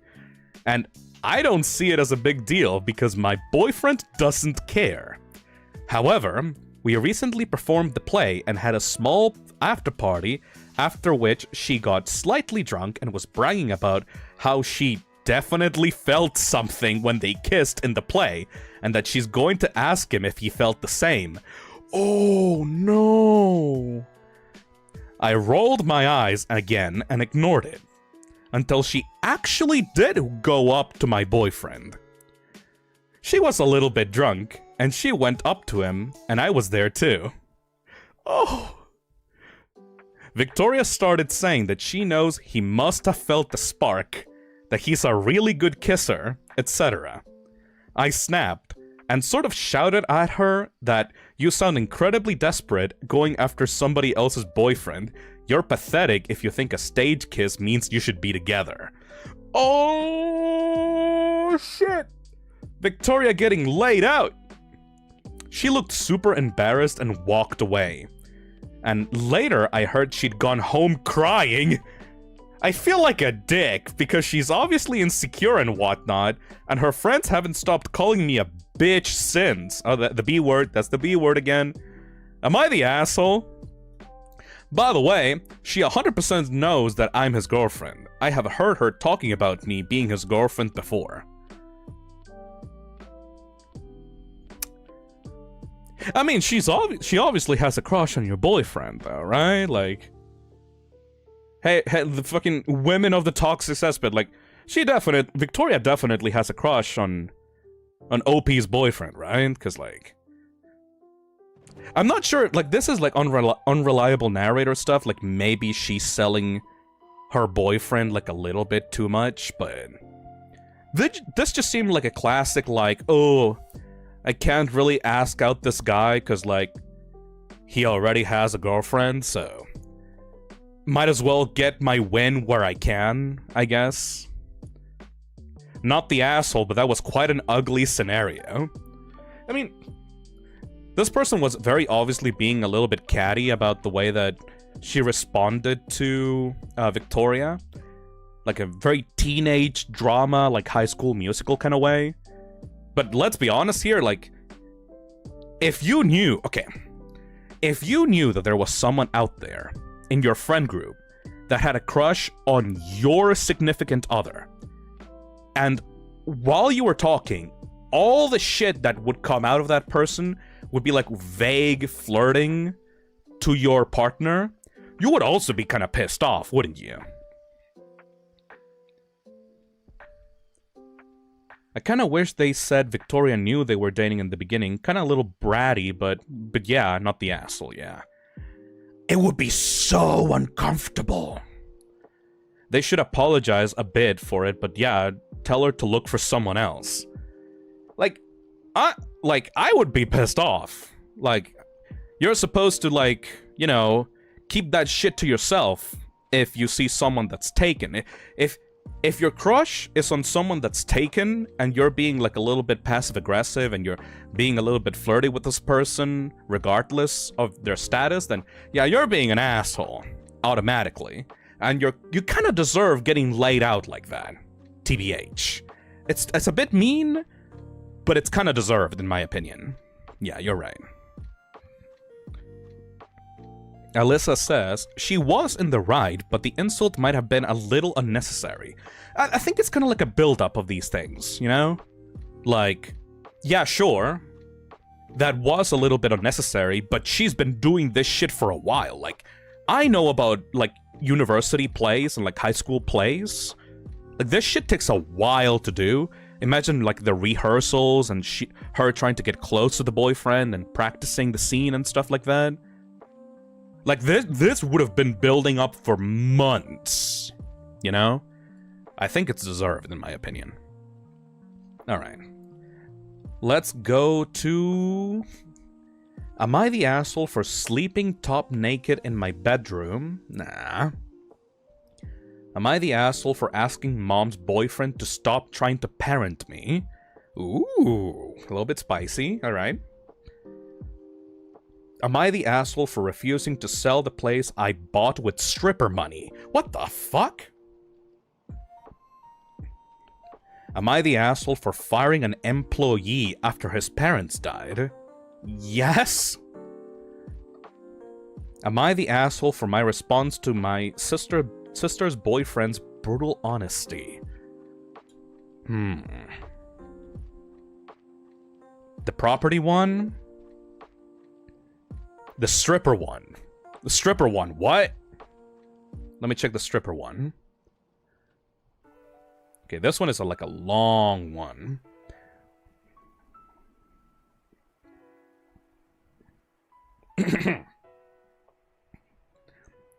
Let's go with the stripper one. Am I the asshole for refusing to sell the place I bought with my stripper money? For several years, I was a stripper. Oh yeah, like just right out of the gate. Okay, stripper. I have no shame about what I did, and I only quit when I got a better job offer. In the time I worked as a stripper, I intentionally lived as cheaply as possible, with a shitty little studio flat, living off of ramen, wearing old clothes, etc. Ooh, like literally the minimalist life. Because my co-workers all told me that they were able to buy their own places on their income, so long as they saved like crazy. Before I retired, I managed to outright buy myself a 3-bedroom flat. I rented out the other rooms for a while, but I got sick of having roommates, so now I have them up online for shorter stays, but not to rent. I met this guy 18 months ago, and we've been together ever since. He knows about my employment history. That's a way of saying it. And he said that he has no issue with it. Though he did ask me to tell his family the white lie that I occasionally use on my CV and stuff, which that I was a waitress. Which I kinda was, to be fair. That's a pretty good one. That's like, not an outright lie, I guess? That's a pretty good one. I respect that one. A month ago, we found out that I'm 2 months pregnant. He says that this is great news, and that we should move in together. I assumed that he'd be moving into my place because he rents his. It's a far smaller 1-bedroom flat, while I own mine, and I have room for a baby while he doesn't. Also, I really don't want to leave my flat. It's my property. I love it.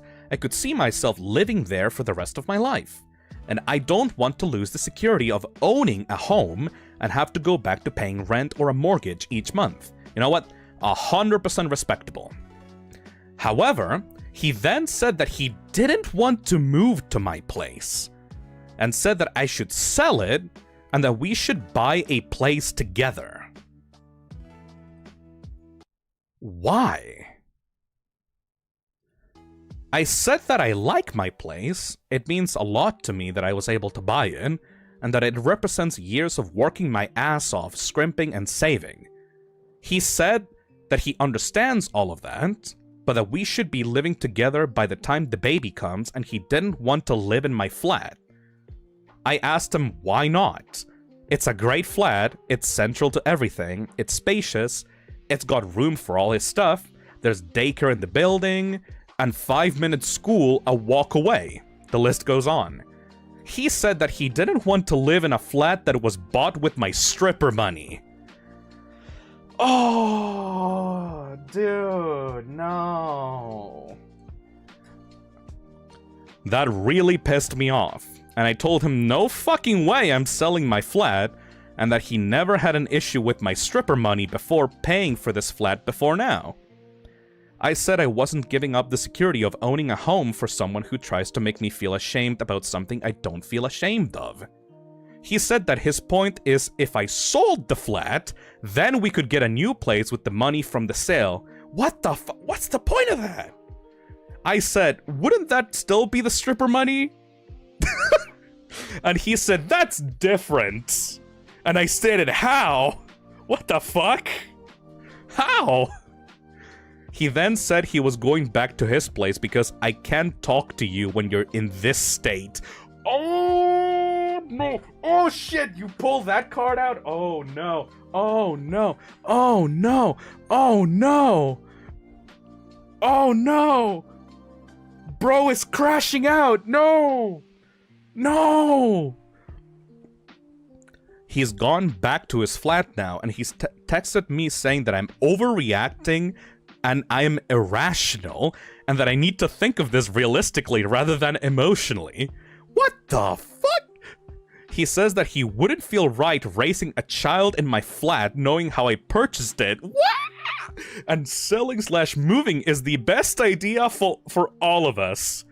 Not to mention the fact that he isn't on the deed because it's my place, and it would never feel like our place because of this. What the fuck? What the fuck? What the fuck? What the fuck? What the fuck? What the fuck? Bro is delusional! I feel like I might be the ass because I get why he might feel like this is just my place, and I feel like I'm being too rigid. No, no! We need to work together. Plus, I spoke to my sister and she sided with him? What? I think I'm in the wrong here. What? Girl! Girl, baby, please! Am I the asshole? What the fuck? No, what the fuck? Girl. Girl. What? Oh my god.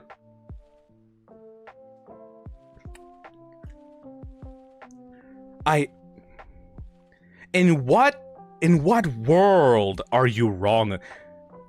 How fucking stupid do you have to be to sell a 3-bedroom flat just so that you can afford another home? Are you stupid? What's the point? What is literally the actual point? What the fuck?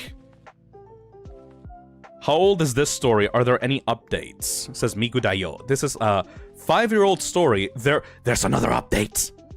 There's an update. Holy shit. There's an update. Okay, we get...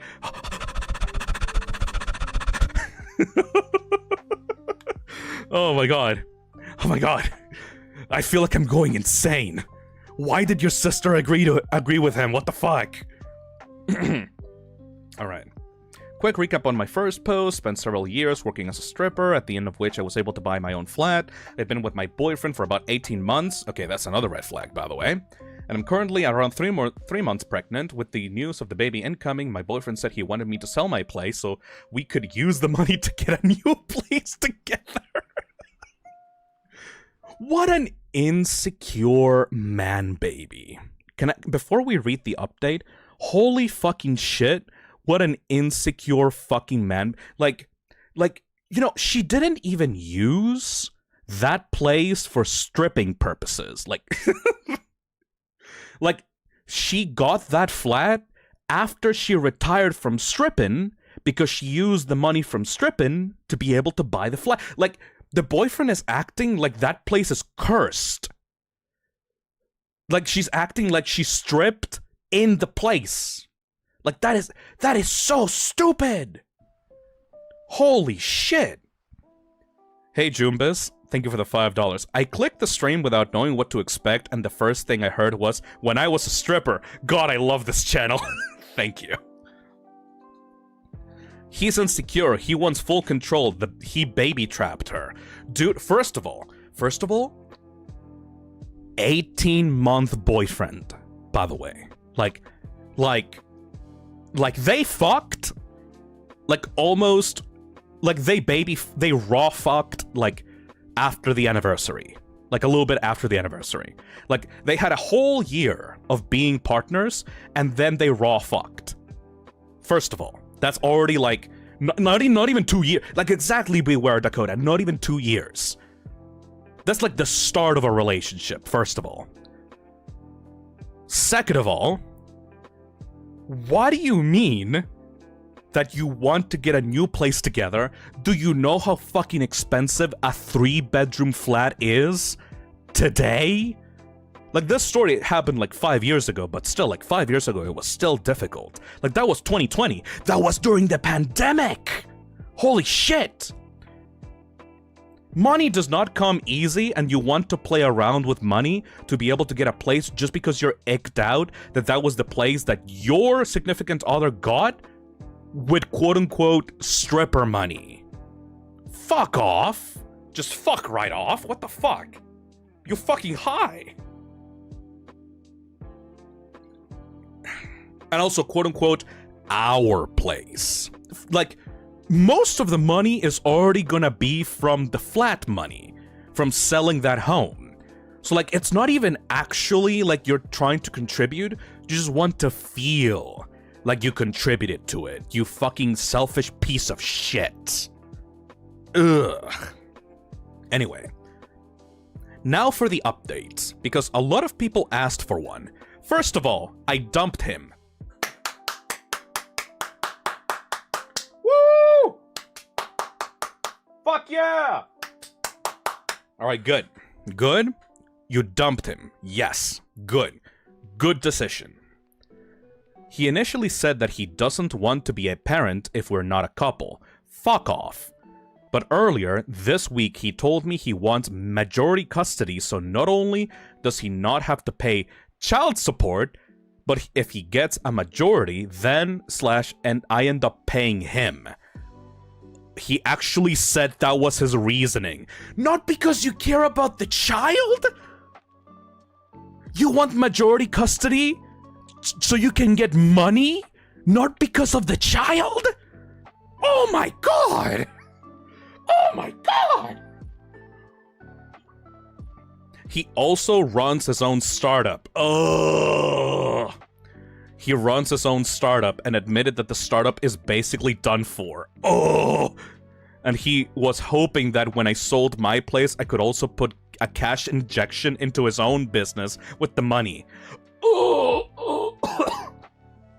So basically, this was all about the money for him. Oh, and I have extensive documentation about all of this. There's going to be a legal case, but I've gotten legal advice, and it looks like I'll be able to get sole custody, which is what I intended to go for. Fuck yeah, dude! In the last couple of weeks, my sister has doubled down and is trying to get me to fix things with my ex. What the fuck? Because a baby should have a complete family. Oh my god! What the fuck? So I've not been involving her in my pregnancy at all, which she is furious about. She also told our parents, which I am furious about, so we're not speaking right now. Oh my god, your sister's such a piece of shit! The sister is screwing the guy. I almost believe that, Misty. Like, holy shit. I also want to say thank you to everyone who commented on my first post. When I first posted between my boyfriend and my sister, I was genuinely convinced that I was in the wrong. So to have such an overwhelmingly supportive response really helped me realize that I shouldn't doubt myself so much. And with that realization, plus everything going on right now, I've decided to go to therapy. Yeah! Which I will be starting next week. Oh my god, I'm so happy for you. Oh my god. That's a nightmare. That's such a night. Holy shit. All in all, the outcome of this is probably going to be me being a single mother in the flat that I own. And honestly, that's a pretty decent outcome. Oh, baby. Oh my god. Holy shit. You cut off, holy shit, like, you cut off, like, 2 horrible people out of your life. Holy shit, that's the best ending you could have gotten, honestly. Like, you have enough money to live in a 3-bedroom flat with your baby, and, like, you want to take responsibility for the baby, and you're gonna get full custody of it, and, like, hopefully you're gonna get fucking alimony from that piece of shit. But let's be honest here. You probably won't, because that guy seems like a bum. Like, that's full-on bum behavior, by the way. If that guy ended up being a father, like, he would not give a shit about the child. 2 tumors cut from your life. Holy shit. Insecure man-child leech? Like, the fact that he did not even say anything about the baby, it was all about getting the custody money from her. Like, I'm pretty sure that this this lady is like has a pretty good income now, like lives pretty comfortably. Like, that boyfriend seems like the most Jimmy behavior ass fucking egocentrical piece of shit ever. Holy shit, bro tried to cheat at life? He tried to make, like, her girlfriend feel like shit because she was a stripper before, when she had everything and he had nothing. That bro had nothing and tried to make her feel like shit because she actually worked her ass for what she had. And he tried to leech off of her and take everything that she had for himself. Holy shit. God. Okay, that was a good story. Oh my god, that's a good one. Holy fuck. Wait, was there ever a mouth-washing stream? Hello? Yeah, I streamed the game. Back in Season 5, I streamed the game, yes. You know, the startup is probably something about NFTs. Oh, it was... Dude, that story was from 2020. It was absolutely about cryptocurrency or NFTs. It was 200% about NFTs and like cryptocurrency. I believe that in a millisecond. It was absolutely crypto. Holy, like, the term cash injection just gives it away. You know what I mean? Ugh. Alright, that was a good one. Let's see. Let's go into, Am I the Asshole filtered? And go into... Am I the asshole for yelling at my boyfriend because he can't do adult tasks? Am I the asshole for letting my boyfriend choose a dog? Am I the asshole for banning my boyfriend from speaking to me when I'm on my laptop? Am I the asshole for telling my boyfriend your pet peeve is inconsequential while we were driving? These are a lot of good ones. These are really good ones, actually. The dog one. That sounds like weaponized incompetence. You mean the first one? Am I the asshole for yelling at my boyfriend because he can't do adult tasks? The dog? Dog one? The dog. Alright. Alright, so... Am I the asshole for not letting my boyfriend choose a dog? So, me and my boyfriend are moving into our new house in a week. We're really excited, but the same heated argument keeps happening. Which kind of dog we are going to be getting? I like small, relaxed dogs like Chihuahuas. What the fuck do you mean? Those are not relaxed. What? Whatever. My boyfriend, on the other hand, always wanted a really big dog. Think of like a Mastiff, or like a Cane Corso, or a German Shepherd, Dobermans, that kind of thing. We have always known this about each other. Now, for a bit of context, I work full-time in sales and earn a lot of money. He works in the army, earns similar, but has a lot of bills and debts to pay. Because of this, I am going to be paying for the majority of the property we are moving into. It was my idea to move out. I am well aware of his financial situation and it does not bother me. I am happy to pay for mostly everything until he is in a better place. But I am taking about 80% or more of the bills. Okay. Now, also bear in mind that the house is a small rental. So we have a landlord that we will need to go through for these decisions. It is a pets considered property, but my boyfriend doesn't understand the chances of the landlord saying yes to a massive dog.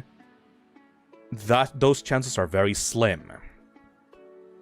My concerns is that firstly, the larger the dog, the more damage it is likely to do to the carpet with peas and etc.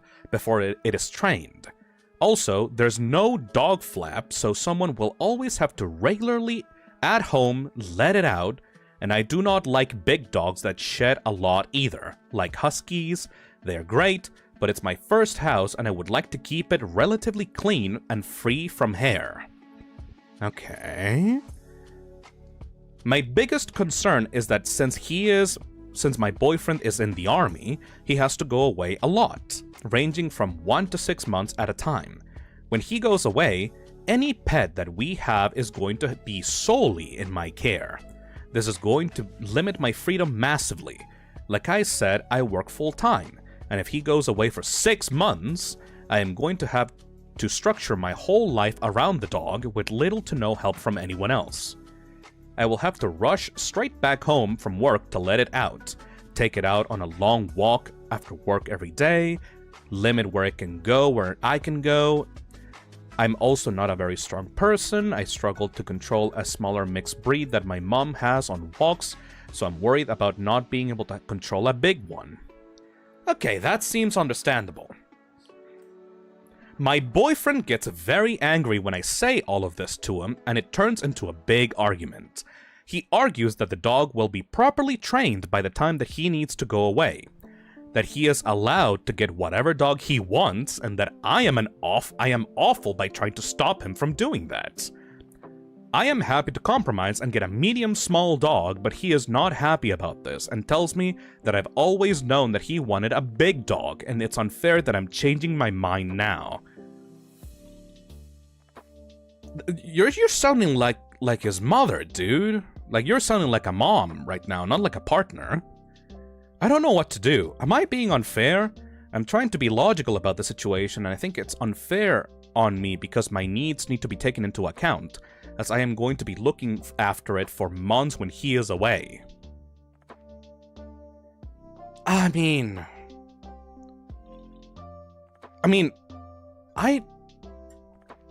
this just sounds like you should not have dogs at all, man. Like, the boyfriend is going to be away from the house, like, a lot, and you have, like, your own job that you need to be away from. Like, at that point, you should not have a dog. Don't get a dog. Like, why do you need a dog? Can I reread that? Because, like, why do you need a dog? Me and my boyfriend are moving into our new house in a week. We're really excited, but at the same time, heated argument keeps happening. Which kind of dog we are going to be getting? Okay, I'm gonna sit both of you down in front of me and tell both of you, you do not need to get a dog. Get a fucking cat at that point, if you're going to leave it at home for extended periods of time. You know? Twisted Myth says, he sounds like an ass. Yeah, but both of these people are stupid. Because you're talking about a dog like it's an entertainment piece or something. Like, a dog is a responsibility that you need to take care of every single day. Why are you talking about the dog like it's such a burden if it's an optional thing that you can get or not get? Why do you immediately have to have a dog? Michael says, I feel like she didn't even want a dog and only agreed to it because he pressured her and said that they can talk about it later. When she said that she doesn't want a big one. Like, just don't if you don't want one. Sergeant Gamer says, neither of them sound like they want to put in the actual effort for the dog. It seems like the boyfriend, like, really wants a big dog. Like, really wants to train it and, like, feel like, oh my god, I am such a genius training this huge dog. I am so cool. Look at me. I can have, like, such a big dog and I can tell it what... I can train it however I want, and, like, I am his master and stuff like that. But, like, you're gonna go to military service, like, for half a year. So, like, think about the dog's feelings on this one, you know? Like, the dog is gonna feel really bad about being abandoned for, like, half a year. Like, it's not gonna know why you left it. And, like, even if you trained it well, like, who knows if, like, she is gonna be able to, like, keep the training going? Like, will the dog be trained by him? And if so, will she know how to, like, keep up with the training or anything? Like, this doesn't seem healthy at all, man. Thank you, Simply Some Sagewood, for the membership. Oh my god, C-Mac, that's absolutely it. I think this dude thinks he's Raiden Revengeance. Is he going to train it, though? Well, at the end of the post, it says that the boyfriend said that he was going to train the dog. But ultimately, if you're going to live together, you should probably have an option that satisfies both of you. And if you can't find that option, then just don't get a dog? Hey, Subbo, thank you for the $5. Got a suggestion. The one titled, Am I the Asshole for Telling My Boyfriend's Mother She Raised a Sociopath Who Needs to Be in a Facility? It's a wild read. What the fuck is that title? Alright, I guess we can read that one. Oh, I can heart comments now. Ooh. Oh, if I go into the YouTube app, I can actually heart a super chat. Alright, that's pretty good. I'm gonna take this suggestion then. Holy hell, we're dining tonight. Hell yeah. Alright, well, ultimately, to respond to this post specifically, fuck both of you. If you can't be responsible dog owners, then don't get a fucking dog. Alright. Let's go with Soap Boat's suggestion. Am I the asshole for telling my boyfriend's mother that she raised a fucking sociopath who needs to be in a facility? Thank you, Toriba Rise, for the 14 months. So, I have a boyfriend, and recently he got into a dispute with the neighbor's kids. They accidentally kicked their football into our yard, and they came into the garden to get it back. Okay. TBH, I didn't care, but my boyfriend started screaming at these 11-year-olds about how they are poorly raised and that their parents should be ashamed. What? I was fucking mortified. I sent the kids some chocolates and sweets and apologized profusely for his behavior. Okay, that's weird. I mean, it's just a football, man. I was seeing red flags and told him that his behavior was not normal. He kinda brushed me off, and I told him if he pulled anything like that again, he was gone. Okay, that's also kinda a bit strict, but alright. The next week, the ball came back into our garden, and I was about to throw it back to the kids when my boyfriend stormed outside, took the ball inside. What? So I told the kids that I would bring it back in a minute. He went into the bathroom and emerged like 10 minutes later wearing gloves and a football covered in shit. His own shit! What the fuck? What? I asked him if he was out of his fucking mind, but he stormed past me and threw it over the fence, screaming, "Take that, you bitches!"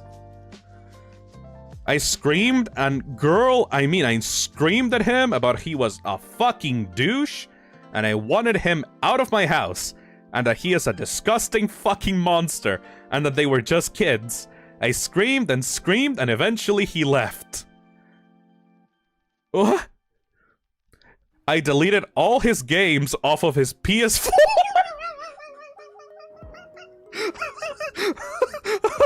What? And gave it to the kids as an apology. I was so embarrassed. What? What? I deleted all of his games off of his PS4 and gave it to the kids as an apology. I was so embarrassed. What? My ex's boyfriend's mom messaged me asking about what happened, and I responded with, "What happened? What happened? You're a pathetic excuse of a woman who raised a fucking sociopath who covered a football in his own shit and threw it at some kids, and he needs to be in a fucking facility because something is wrong with him, and God knows how I hadn't seen any red flags about this fucking monster you raised during the 7 months we dated."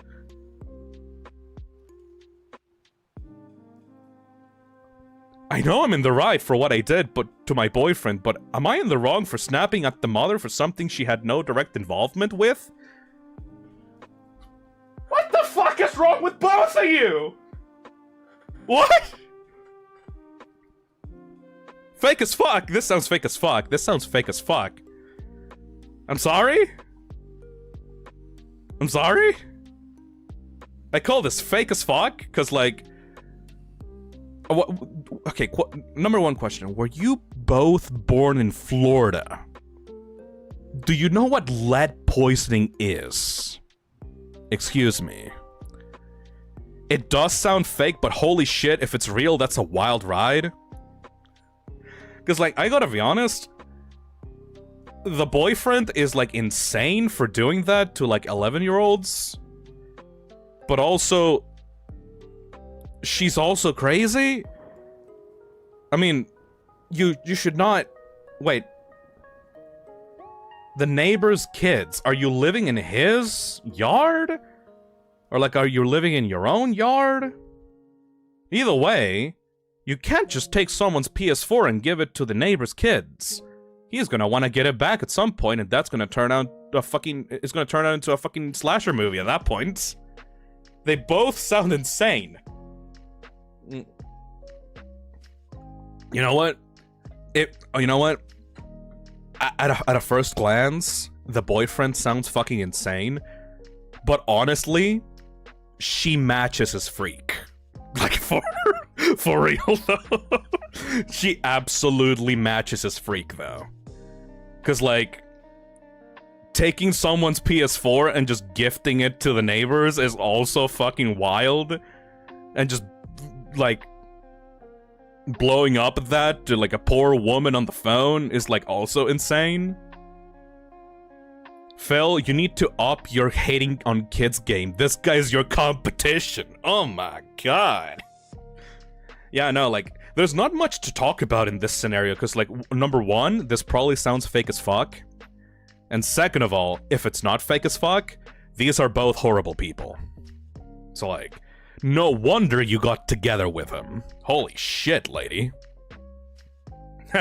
Get it? Holy shit. Anyway. Am I the asshole for yelling at my boyfriend because he can't do adult tasks? Alright, this will be a quick one. Oh, this person is non-binary. My 21 non-binary ass. Alright. My boyfriend had a passport appointment today. For context, I went through this process myself when I was 18 with no help. I had to oh, thank you Glitchboy for the €5. Consider this video and similar story around my hometown exists. This could be real. Woman throws shit at cashier. Ooh. Yeah, I mean, for some reason, like, stupid people with, like, lead poisoning on their brains love to throw their own shit at other people. I don't know why. It just seems like a consistent thing of, like, lead-poisoned idiots. Anyways. My 21 non-binary ass and my boyfriend... Okay. My boyfriend had a passport appointment today. For context, I went through this process myself when I was 18 with no help. I had to fix his form because he filled it out wrong and I printed it out at the library for him. All he had to do was bring his documents, get the money order, and get the cash. He actually thought he didn't need cash at first, so I had to remind him about that. Your boyfriend is 4 years older than you. Okay. When we met at the library, he showed me that his dad's name was spelled differently on his birth certificate than he had told me. So I had to refill out the form for him with his dad's name spelled correctly. I have told him multiple times to text his dad and ask for the correct spelling, and he just doesn't? Then we realized that he made his money order payable to the library instead of the government. So we ended up having to reschedule the appointment after all that effort. I was so annoyed because I could have predicted that something would go wrong. I had already tried to prevent him from messing it up by fixing his form twice and reminding him to bring cash, and still something went wrong. I was very annoyed and raised my voice at him in the parking lot after he raised his voice at me and said, "I have never done this before. I have never played these games before." I was annoyed because I also had never done this before when I did it, ? And I did it at age 18. He is 25 years old. Isn't that a bit ridiculous? I basically said, "Why can you never do any adult tasks on your own? I always have to help you." He got really upset and later called me and said that I should have been more empathetic and not raised my voice and got mad at him. Am I the asshole? Wait a minute, what's that age gap? No, it's a 4-year-old age gap. Like they're not 18 right now.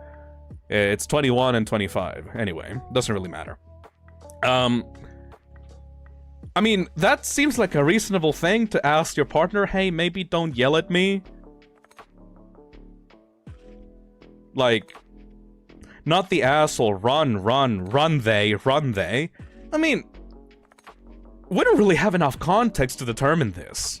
Like, maybe you should be a little bit more responsible and look up how to do this beforehand, you know? I mean, you could also, like, go through them bit by bit as well. Lala Cream says, okay, but I'm low-key relating to this, dude. I was sheltered by my mom because of my autism. Yeah, like, you don't know, like... Hey Boo, thank you for the $5. If I may be allowed to suggest a post, am I the asshole for being mad at my boyfriend who won't make noodles the way I like?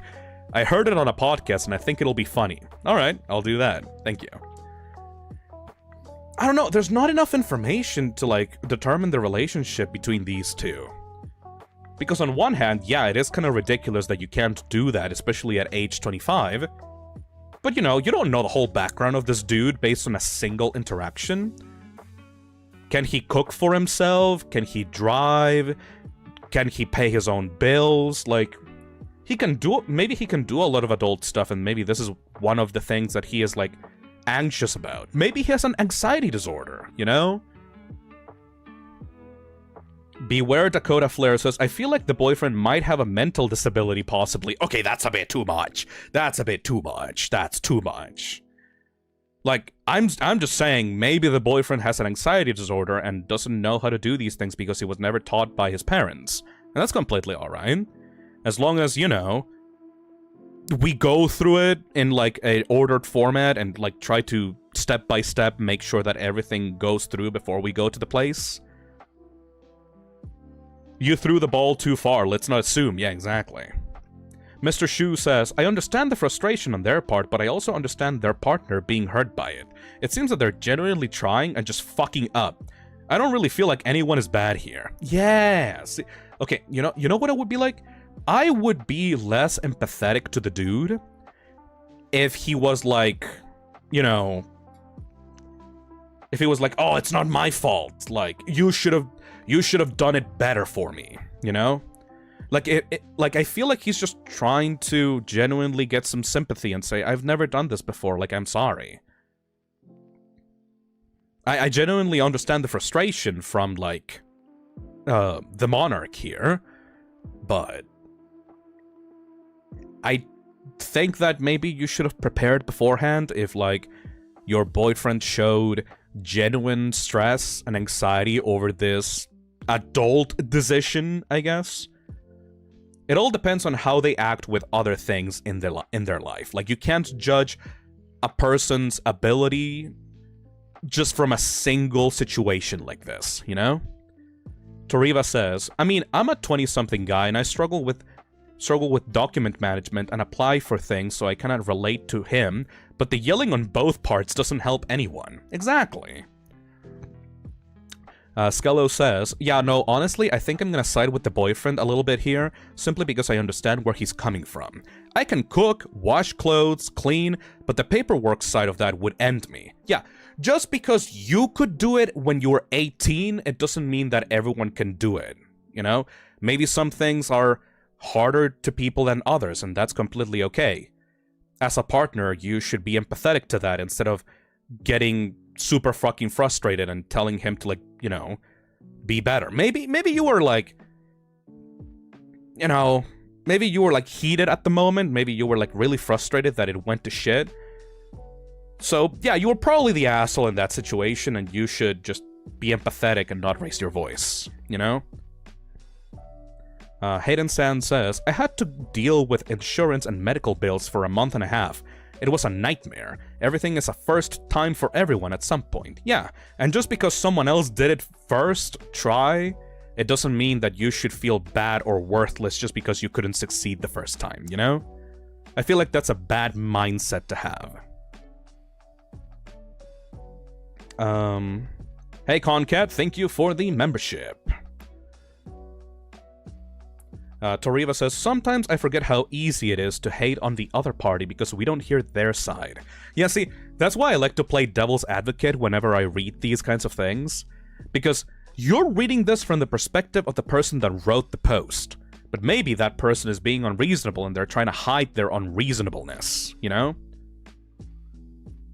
Sergeant Gamer says, you don't know, maybe he had a dad who was just always handed the business aspects probably important for him to learn, but that doesn't mean that he's worthless or anything. Exactly. Alright. Next one is suggested by Boo.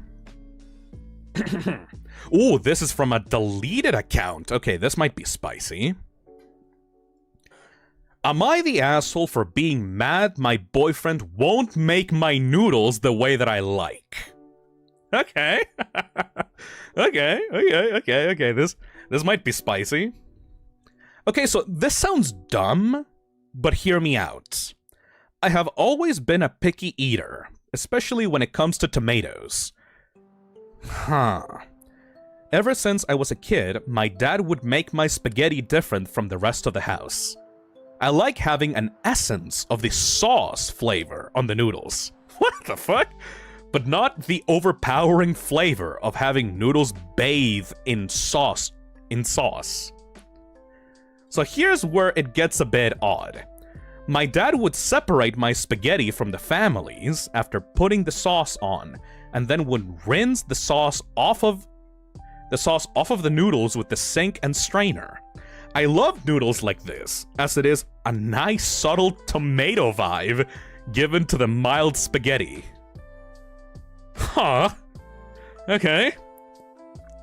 My boyfriend has known about this since we first started dating. He always told me my food habits were cute. We have been dating for almost 3 years now and moved in together at the beginning of the pandemic, so we could be in lockdown together. Ever since we moved in together, he insisted on taking charge of cooking and all cooking-related tasks.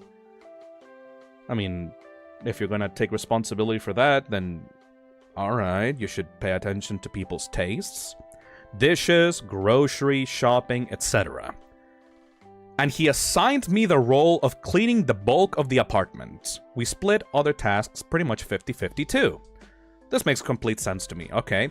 Like, you're separating the responsibilities, he gets to be the cook. Okay, that's fair. Everything was perfect, and he always seemed to be making noodles the way I like them when we had them. This was until last week when we last had spaghetti. We ate and everything was good, but afterwards he started teasing me, saying things like, "You really like your pasta with an essence of tomato," and how was your tomato essence, babe? Okay. Always using finger quotes around the word essence. Yeah, the essence part is a little bit goofy. After a few comments, I felt something was off, and asked him if he had done anything different to tonight's noodles than he usually does, and he started laughing. When he finally stopped laughing, he told me the whole truth while smirking, and he said, "I didn't do anything different than I usually do. I have never been making it the way you have requested." Fucking Vine boom. Dun dun dun! Apparently, the entire time we've been living together, he's just been skipping the pasta sauce on my noodles entirely. He claimed that if I didn't notice for this long, then it shouldn't matter that he is making dinner in a way that is easier for him. I disagree entirely. I think the lying was a huge breach of trust, and so was the refusal to make dinner how I wanted. I have admittedly been passive-aggressive to him since, but he thinks he did nothing wrong, and that I am overreacting, and that I need to let it go. Am I the asshole? Edit, my boyfriend found the post. He's not happy! I'm debating pouring the sauce directly down the drain to spite him. Yo!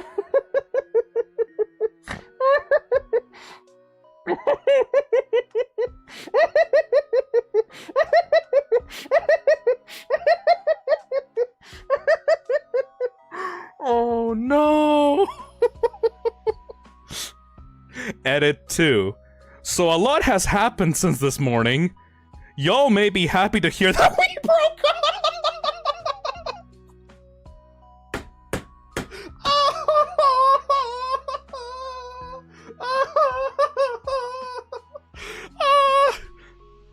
We had a huge blow-up fight since he found out about the post, which led to me breaking up with him.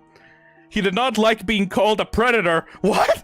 And I started to think that y'all had a point about that, so I ended up breaking with him. What?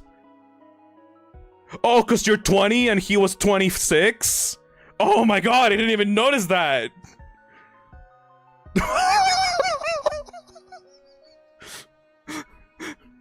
He attempted to plead with me a bit. My parents pay our rent, so he can't afford the place without me. What?!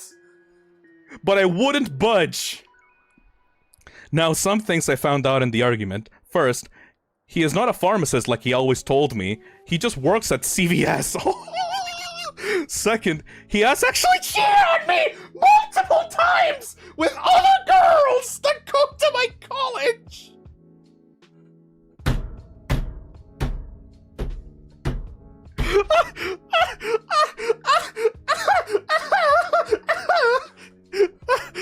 And lastly, worst of all, he has never actually been allergic to dogs and just doesn't like them. Oh my god! Oh!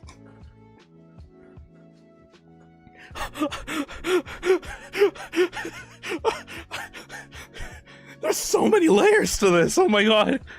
All of this started because of pasta. Oh my god.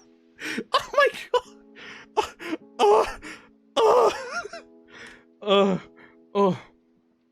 I almost fucking puked. Oh my god.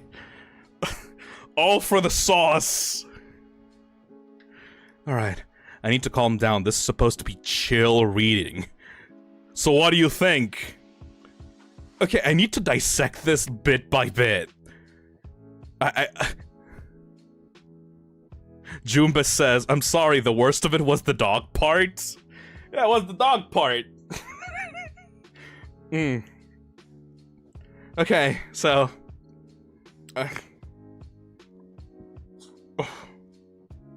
my god. Okay, first of all, we have to dissect the first bit before the edits. First of all... Okay, guys, okay, chat, take your mind off of the edits. Take your mind off of the updates. Forget that those happened. I'm gonna Men in Black, like, laser you in the eyes. Like, forget about that. If your partner was making food for you for years, and then you found out that he didn't do it the way that you wanted him to, but you didn't notice the difference, would you feel right to be mad? Hey, Yoshi's, thank you for the 11 months. Ain't no way this is real. I can't. Yeah, like, you want your noodles a certain way, right? And your partner is like, ah, fuck her, like... Not fuck her, just like, oh, she won't notice that anyways. And then you don't actually notice it. Would you be mad at that? You know? Mr. Shu says, Phil, you succeeded in your mission. I suddenly don't feel as bad about being single anymore. Oh my god. Oh my god. We need to make this a yearly thing. Can this be a yearly tradition? I'm having a blast. Holy shit. The special sauce essence. Beware Dakota says, maybe, but probably not, unless he's being an asshole about it and shoving it in their face. Well, no, he is being an asshole about it and shoving it in her face, though, right? Boo says, a little bit, but also scrap the sauce to the side, you goddamn weirdo. Champ says, I would be mad that he lied on such a small detail. Stifflick says, it started with the lying about the pasta sauce and escalated to God knows where. C-Mac says, the family technique is fucking wasteful. He was right to improve upon it. Yeah, so here's the thing. Initially, I was on the side of the guy. He kinda did it in an asshole-ish way, though. Like, I gotta be honest, like... Imagine doing this shit for years. He lied a lot about it. Like, it wasn't even, like, the first time that he did this. He did this all throughout the time that they were living together, right? So, like, he was being an asshole by, like, acting so smug about it. Like, in my opinion, if I was the one doing this, I would be like, okay, I'm gonna try it, like, once or twice, and then once that happens, and my significant other does not notice, then I would be like, hey, do you notice anything different? Oh, because I did this. So, could I continue doing this so that we don't waste the pasta sauce, you know? Because, like, the boyfriend actually confronted her about this. Like, the boyfriend wanted her to know that maybe, you know, you could improve the situation by simply not wasting the fucking sauce. I really thought the twist was gonna be cannibalism, what the fuck? Michael says, yeah, like, you could have done it once or twice, but months? Years? Like, yeah, that seems like too much, right? Simply Some Sagewood says, honestly, she would have gotten the same result with just rubbing a cut of tomato on the pasta, but still, fuck the boyfriend for mocking her and the other shit. Yeah, so that's the... Okay, exactly, that is the major turning point here. Because the boyfriend was not bringing this up to her in like a, you know, polite way, or like an honest way. He was bringing this shit up to mock her about it, you know? Like saying like, hey babe, don't you love your tomato essence? It's like, oh, you're very clearly doing this to feel superior to your partner, you know? Bro got lost in the sauce. Exactly. Like, ultimately, the boyfriend was just being a smug asshole about this whole thing. Yeah, exactly, Meredith. Making a spectacle out of it. So that's like, that makes him an asshole, first of all. But like, I don't know, like, edit. My boyfriend found out about the post and is not happy. And like, the first edit is, I'm debating pouring the sauce directly down the drain just to spite him. What the fuck? So the response to the response to this is, okay, so my boyfriend's an asshole, so I'm gonna deliberately waste food just to spite him about it. Okay, so like, already the relationship is crumbling down, you know? Like, already we're already kind of going into dangerous territory. And then it's like, oh, we broke up, we had a huge fight, he got called a predator online, he attempted to plead with me, and then it just came out that actually he lied to me about being a pharmacist, and actually he cheated on me, and he does not like dogs? Oh my god! Like, you know that meme of like the two dominoes, like the giant domino on the left, and the right is like a small little domino that the dude is putting down on the floor? This is literally like, found out that he was cheating on me and does not like dogs and is not even a pharmacist, versus he made me pasta the wrong way. No, those are two stories about people breaking up because of pasta. Holy shit. Hey, Cenobites, thank you for the 30 months. Late to the stream, but hope everyone is well, lol. Yo, dude, we're having the best time right now. We're having such a good time talking about bad relationships. Like, if you got broken up with, or like, if you did not get a date for Valentine's, it's like, oh, you're better off. Honestly, you're better off. Because, like, holy shit. Imagine being in these relationships. Holy shit. Concat says, we did it, guys. We saved the city. All because of some fucking pasta. This could have never came up if she just stopped eating spaghetti. Yo, the real lesson is that you should eat spaghetti to have... You should ask your significant other what they think about spaghetti. And see what happens. Turns out, the key to realizing if your relationship is gonna last or not is talking about your partner's spaghetti preferences. If a blowout happens because of it, then it was meant to happen.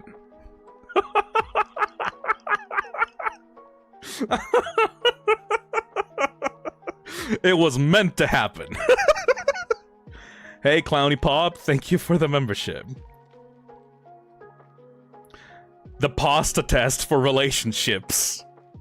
Dude, if any of you here in the Toxic Cesspit has, like, a significant other, I mean, probably not. Like, let's be honest here, there's probably a 10% chance that you do. But if you do have a significant other, sit them down in front of a table and say, okay, we need to talk about pasta. We need to talk about our favorite pasta dishes. And if we start throwing slurs at each other, then that just means this relationship just was never meant to last. Eventually, during your pasta-based conversation, some shit will come up that will permanently change your relationship. Alright. Supboat donates $5 again and says, "Poop ball suggester here. Got a tamer one, but it's still funny. Am I the asshole for eating too many cucumbers?" I mean, sure. You know what? That sounds like a good title. Let's check up on that one. Am I the asshole for eating too many cucumbers?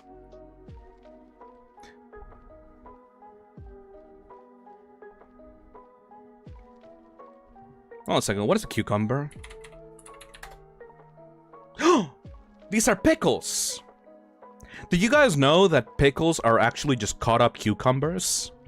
I didn't know that until like a while ago. Alright. Let's read this.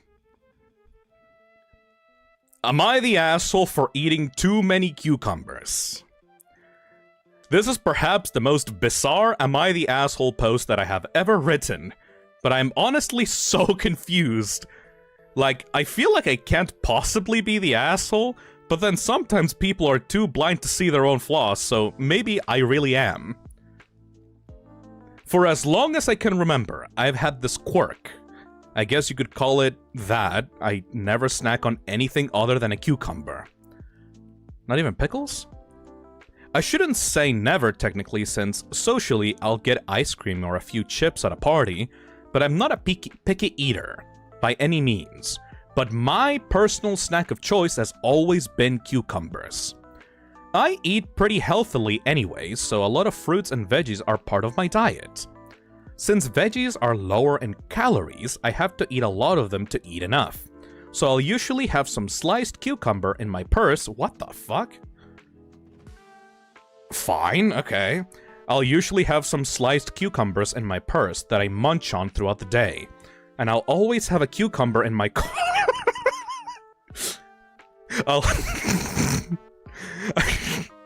And I'll always have a cucumber in my car that I just eat whole while I'm driving.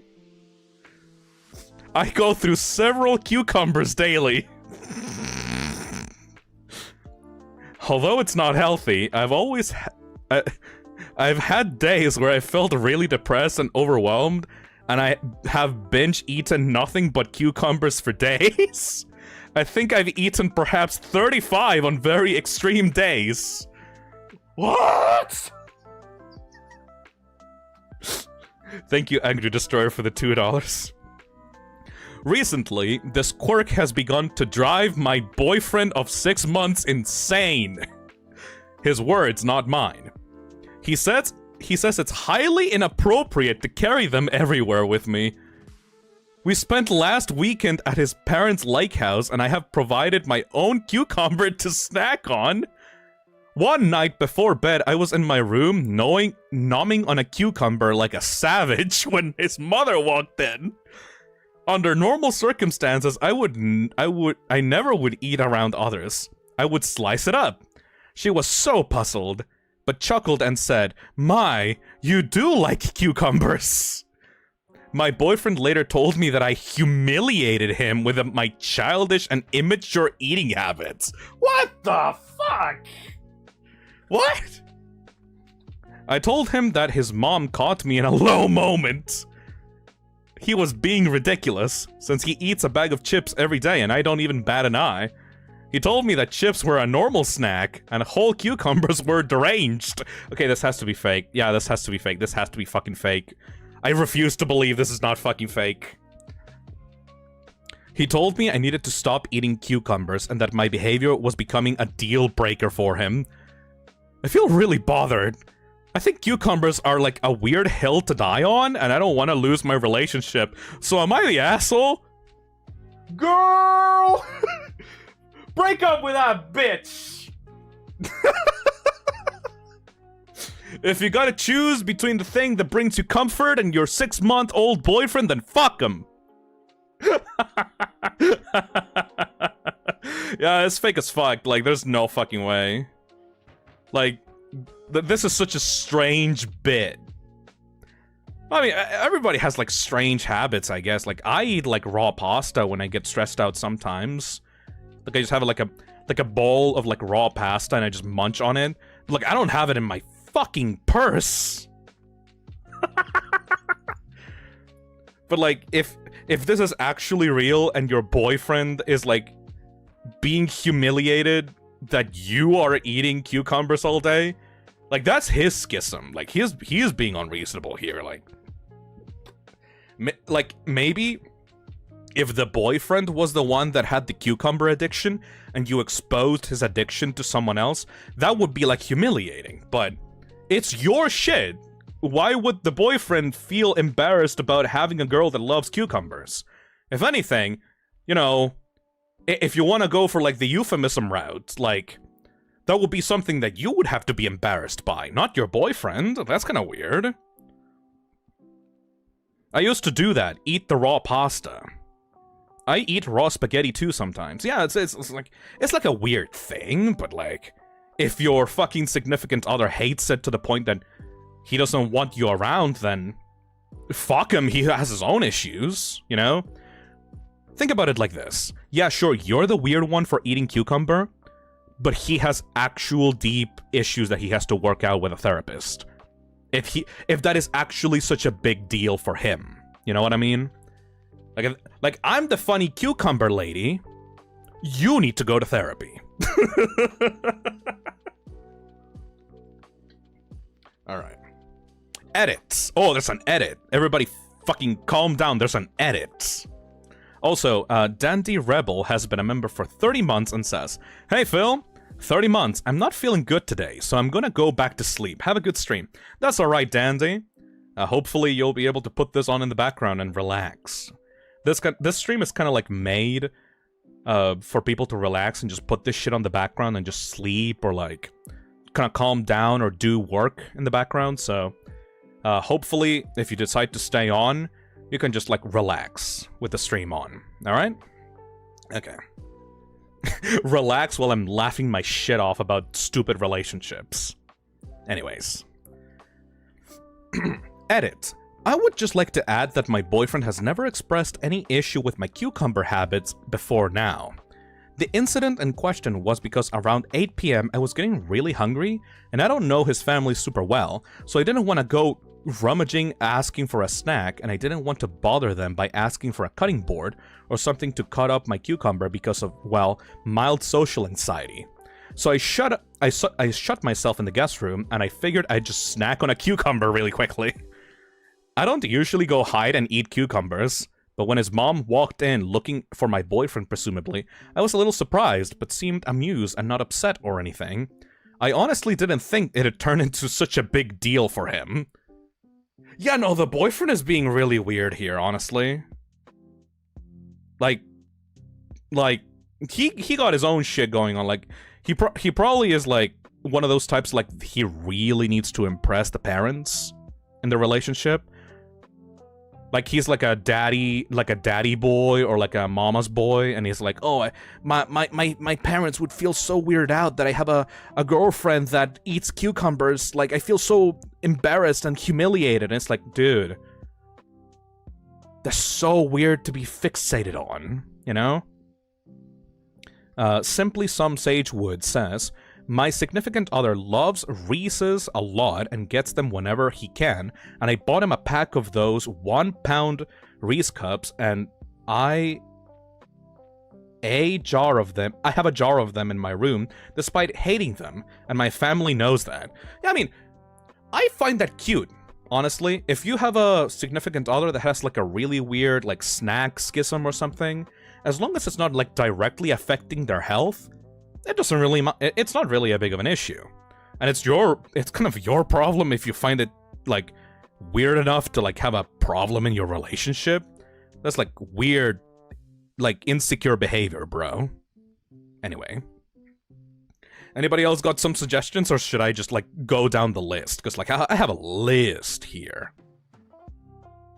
Am I the asshole for banning my boyfriend from speaking to me when I'm on my laptop? Skello has one. Do the gaycation one, Phil. Oh yeah, we can do the gaycation. Alright, Skello, what's your suggestion? Humiliate me, hit me, fight my brother, 900 plus honeybees. Would like to help me break up with you. Nuclear revenge. What the fuck does that mean? Alright, let me copy that and search that up to see if it's good. 900 plus honeybees.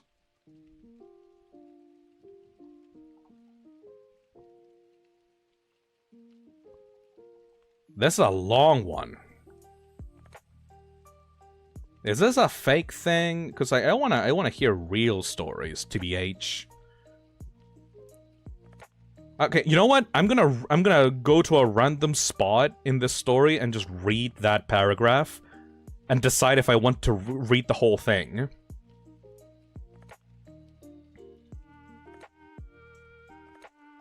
I isolated a fair number of bees between 2 frames with a bit of difficulty. Once I had my bees in place, I set a single frame in its own hive closer to home. He showed up 5 minutes later and stepped up to my door. The porch light was the only thing illuminating him, and the rest of the place was dark. I removed the frames from the hive. The bees! Okay, yeah, this sounds fake. This sounds like a fake, like, practice for, like, a novel or something. 900 bees! Nah, let's see. I want to hear some juicy relationship drama, not like a revenge story, you know? We should go to the gaycation suggestion, though. I want to see what the gaycation is about. Alright. Okay. Gaycation time. This was 6 years ago. My boyfriend wants to go on an annual gaycation where he becomes gay for a week. Is this normal?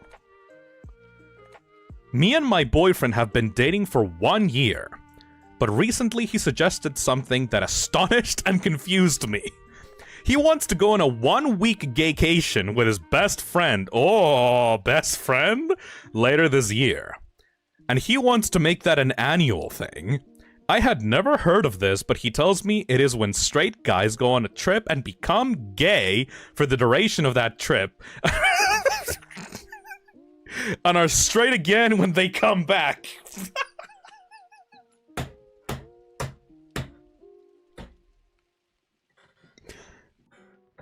The lengths people will go to not admit they're bisexual. Holy shit. He says that during this trip, he and his best friend would basically look for other guys to have sex with. But that it wouldn't count because it would not be emotional, just physical. And that what happens on a gaycation doesn't count in the real world anyways. These two are fucking each other's asses so hard. Oh my god. Your boyfriend and his best friend are fucking each other's asses so hard, you don't even know, girl. Bitch. Naturally, I asked my boyfriend if he was gay, or maybe bisexual, you know? But he acted offended when I said this, and said that it was just an annual 1-week bit of fun. And that there was nothing gay about it, especially since it was only for a 1-week year. I don't know how to feel about this, and it has caused quite a bit of an argument between us.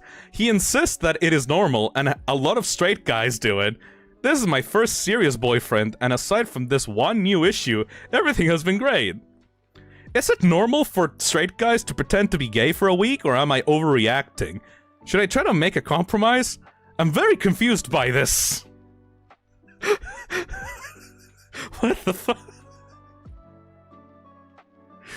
What? Wait, hold on. Wait, what is this response? Wait, look at the reply. Hold on. There's another reply. What did I just read? That is so not normal. I do not know any straight people who do this. And there's a reply by Sultan of SWAT 12 that says, last weekend I accidentally paid $40 to attend a gay orgy. Met a few guys at a strip club from out of town, and they said that they heard about this all-night club that was an all-you-can-drink. I'll admit, I was pretty drunk, so I figured, why not? I didn't really know what to expect at an all-night club, and I get in and grab some drinks. Some guy starts chatting me up, and I thought, oh, this is great, I'm making some friends! Oh, no! I'm making friends! Oh my god, that feels so bad! Oh no, the baby! Oh, I'm making friends!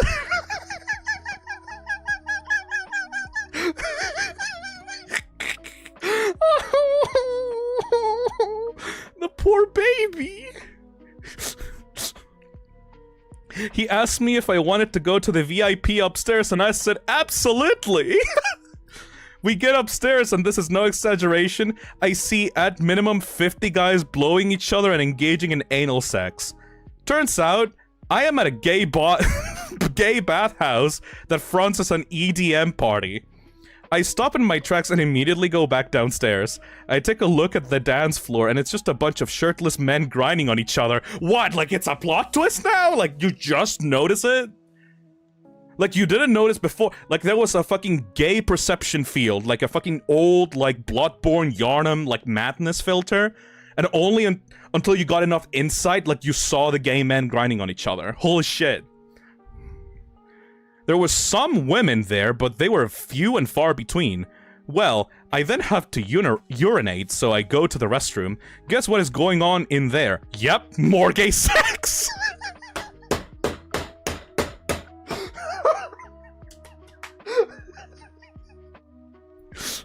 Oh my god. Guess what is going on in there? Yup, more gay sex. So I'm in a bit of a pickle.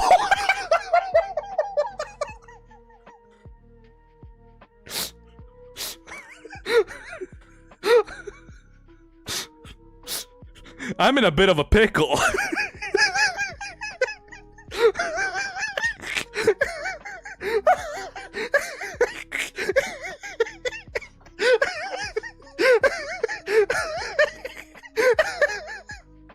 I can't.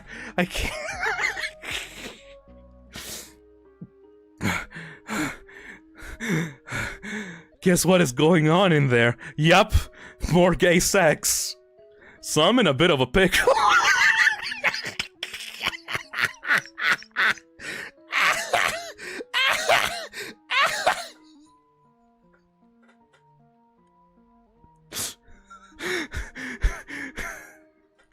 So I'm in a pickle. I can't breathe. Oh fuck. Oh.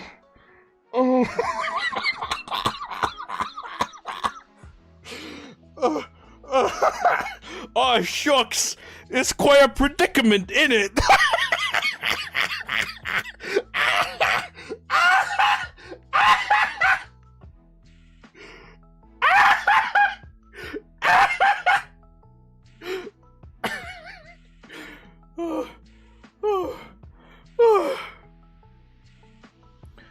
Oh my god. Okay.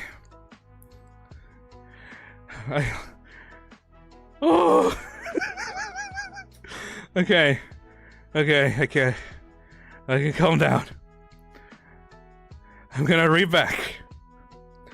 Well, I then have to urinate, so I go to the restroom. Guess what's going on in there? Yup, more gay sex. I'm in a pickle.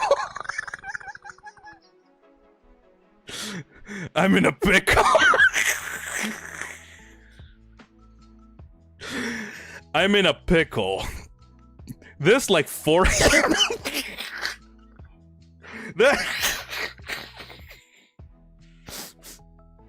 Thank you, Octajuk. It's like 4 AM at this point. What do? I text my girlfriend who was out of town and tell her this unbelievable story about where I was. I was torn whether or not to leave, because in my mind it's like, yes, this is a gay orgy, but, you know, it's an all-you-can-drink gay orgy, and right now, I have really nowhere else to be.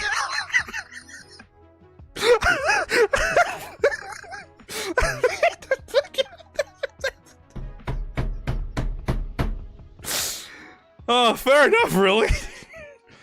Luckily for me, while I was in line for more drinks, I befriended a heterosexual couple that was also misinformed about where they were going.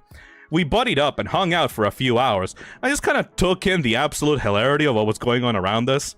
We even ventured to the dance floor just to observe this once-in-a-lifetime experience up close. Party Master says, you, me, gay bar. What are we in? A pickle. This is obviously not a gaycation, but definitely the gayest thing that my straight ass has ever been involved in. Someday, if I ever run for public office, this is going to be a fun one to explain. It really wasn't what it sounds like. I was lied to by some guys at a strip club. Also, my girlfriend got a big kick out of this whole thing. Dude. I love that this guy is like, oh great, I'm making friends. The fucking gay orgy sex club. Oh my god. Yeah, okay, that's dude, the gaycation post, I thought that was a gem. And then there's like the other hidden gem in the replies. Fuck, dude.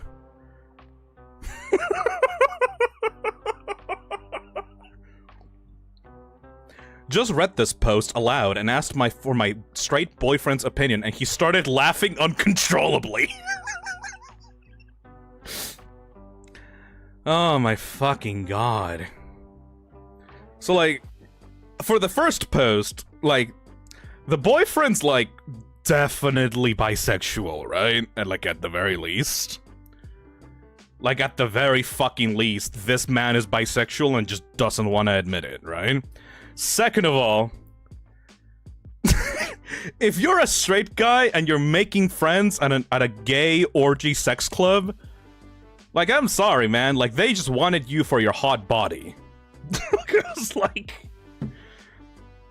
I feel so bad for the second dude, because it's like, oh, he thought he was making friends. You know how hard it is for a straight guy to go, like, make some friends?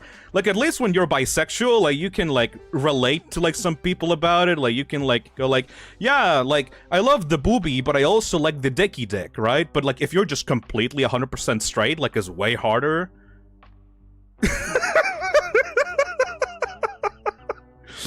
Oh, man. Like, if you're getting hit on at a bar by a guy and you thought that you're making a friend, but then he wants to have sex with you, if you're bisexual, you're like, oh, score, right? If you're into him. But like, if you're straight, it's like, oh man, disappointment.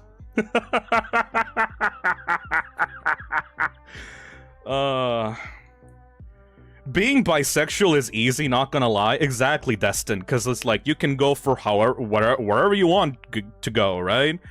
Like, it's easy mode for relationships, because, like, you literally have double the amount of a chance with, like, everyone, instead of, like, limiting yourself to, like, 1/2 of the population. If you're straight, and a guy hits on you, it's like, oh my god, I thought you were my friend, but you just wanted to fuck me in the butt. Oh, man.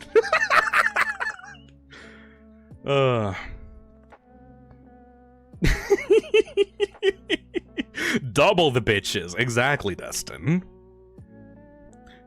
Clowny Pop says, I'm making friends. Wait, where are my clothes? Where are your clothes at? Oh no, my friends have suddenly stripped themselves in front of me. Oh no. Oh, fuck. Alright. This is not even like, we don't even need to judge this one. This one is like, what the fuck? Gaycations are not real. Dude, okay, first of all, admit you're admit it. Admit you're bisexual. Like, I don't wanna like force you out of the closet, but it's like admit it. Second of all, you couldn't ask for a poly relationship at that point. Like, TBH? Like, you can just say, hey, poly, maybe? And then you can just, like, you know, figure that out with your partner. Maybe they say no. Like, you can't just go, hey, girlfriend, can I have, like, gay sex for, like, a week, but only for a week, and then I go back to being faithful? It's like, no, that's not how it works at all, dude. You're like, you're kidding yourself in two different ways here.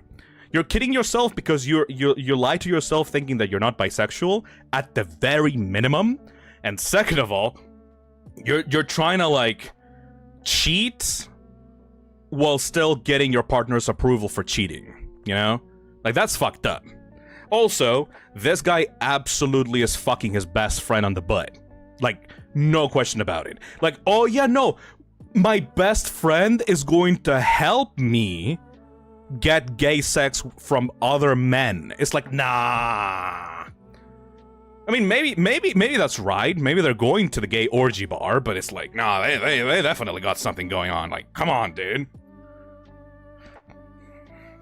Like, if this was, oh, I have a gaycation and I am looking for guys for a week, that will be fine. But like, no, specifically the best friend knows about it, though. Like, that's a detail that you can't forget.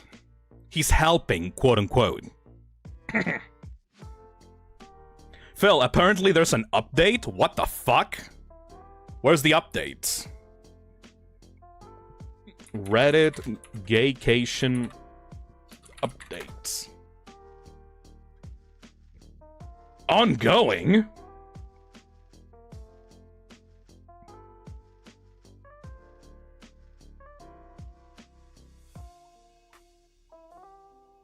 What?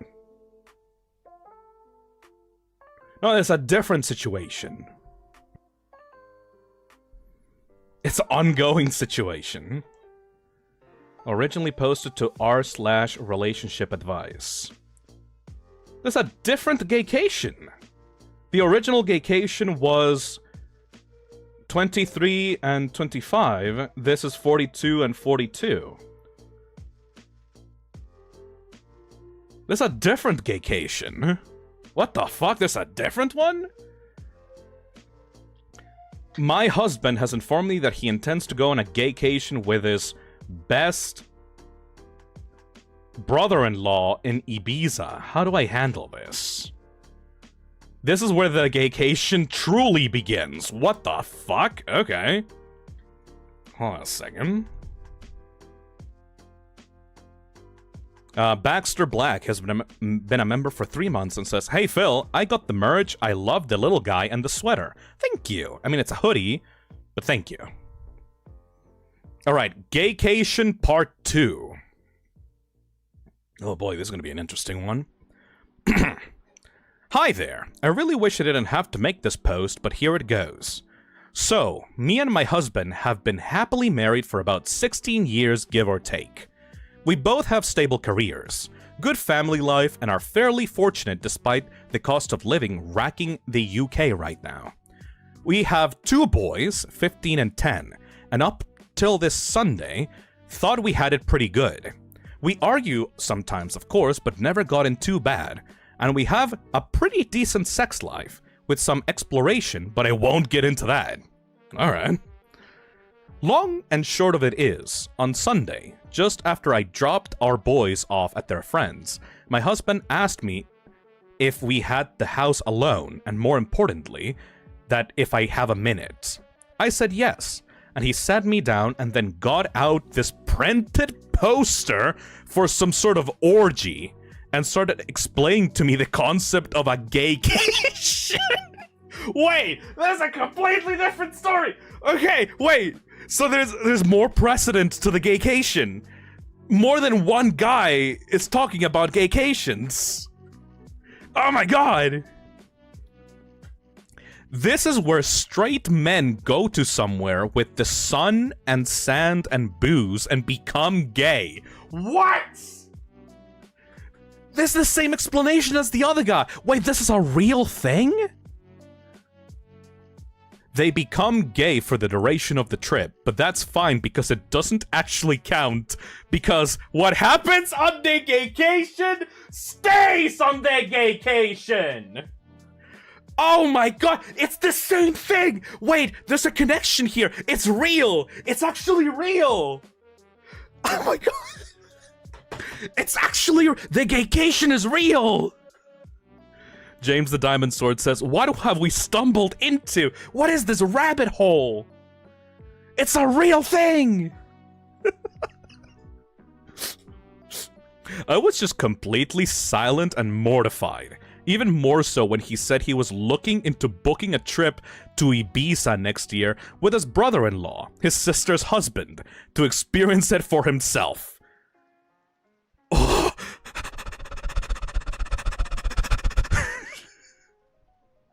Hey, Blue Mask, thank you for the 11 months. No occasion like a gaycation. No way! When he finally let me speak, I just said, I need him to be clear with me. Is he gay? Because if yes, that's okay.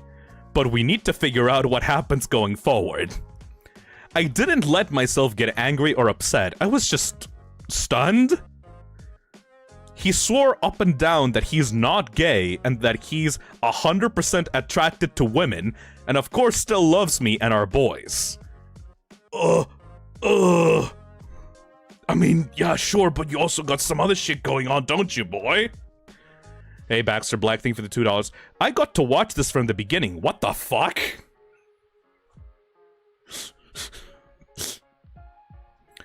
So, I said, well, do you think you're bisexual, maybe? And then he got very defensive. What the fuck, dude? Why? Okay, I'm kind of... I'm feeling a little bit hurt right now. I'm sorry. I'm feeling a little bit hurt right now. What's wrong with being bisexual? Well, come on, that's really mean. I'm actually getting a little bit hurt, personally. Like, what the fuck? Do you think you're bisexual, maybe? And he got very defensive, saying how I need to drop the accusations and that this is the beauty of the gaycation. It allows straight men to experience gayness without actually being gay. And how it's like going to an aquarium?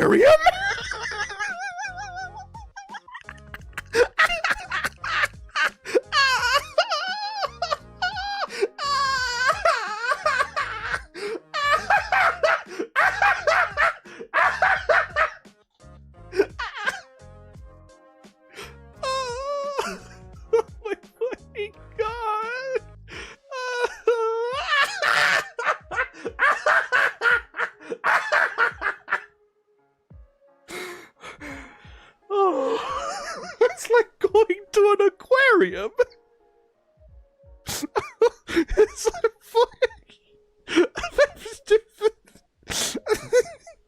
it's like going to an aquarium. Oh my fucking god. Oh, comparing the experience to an aquarium is crazy. Oh. Oh. Baxter Black says, "Hey honey, can I look at the gay fish?" My god. Honey, I need to go to the aquarium to look at the corks. You don't understand. I need to experience what it's like to be gay, so I need to look at the corks, honey. I need to get a cork in my mouth to know what it feels like. The corks, honey. You don't understand the corks. Oh my god. It's like an Always Sunny in Philadelphia plot.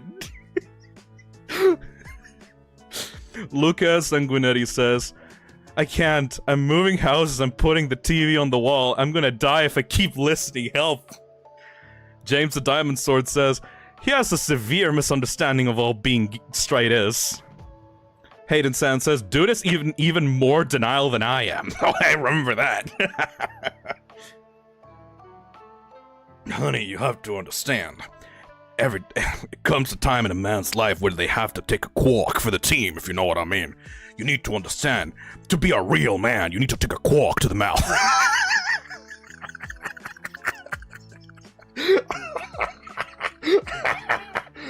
To be a real straight, you know what it needs. You need to know how it feels like to get a quark. Oh my fucking god.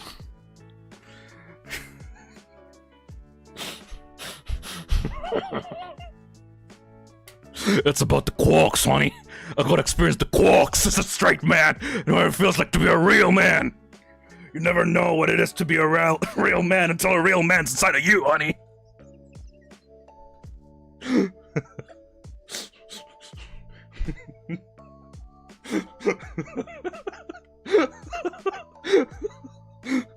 The most manly thing you can do is let a man come inside you, honey.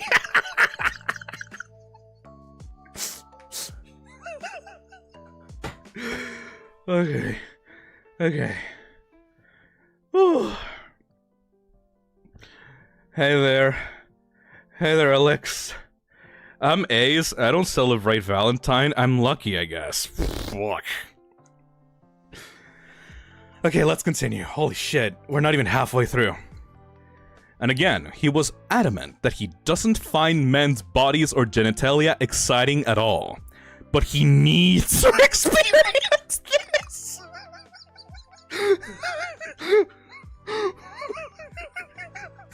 He needs to experience this, apparently.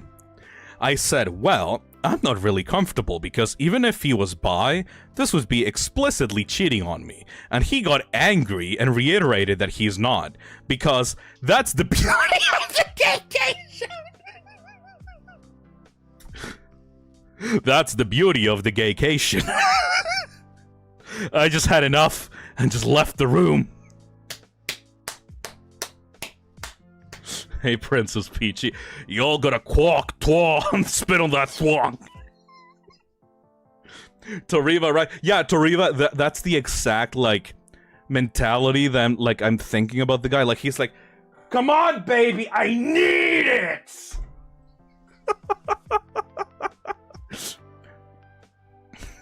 Mr. Shu says, bro, I'm literally bisexual, and not even I need to taste quark once a year. I ignored him for the rest of the day, but we spoke at tea, where I asked him, why does he want to do this so badly if he's not gay? He said that how he's interested in how gay men's lives differ from straight men's, and that unfortunately, once the GAYCATION begins, it's simply impossible for a man to resist, and he must surrender himself, mind, body, and soul to the GAYCATION or be destroyed!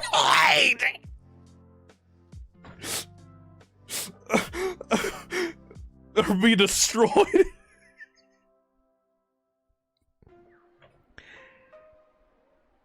Have you guys seen the movie, Get Out? This feels like the gay version of Get Out. Like, you know the rich people that are, like, really jealous of how, like, black people are, like, quote-unquote superior to them, and they become so fucking schizophrenic about that idea that they literally want to become black people? Have you seen the Get Out, the movie? This is literally Get Out!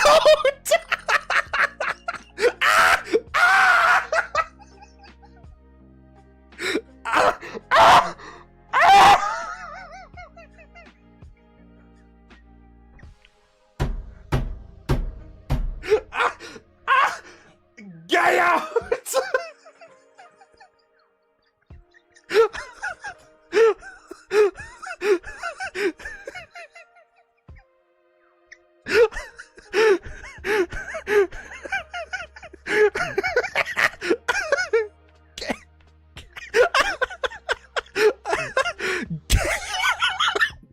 Thank you, Brickster Man, for the 22 months. Gay out!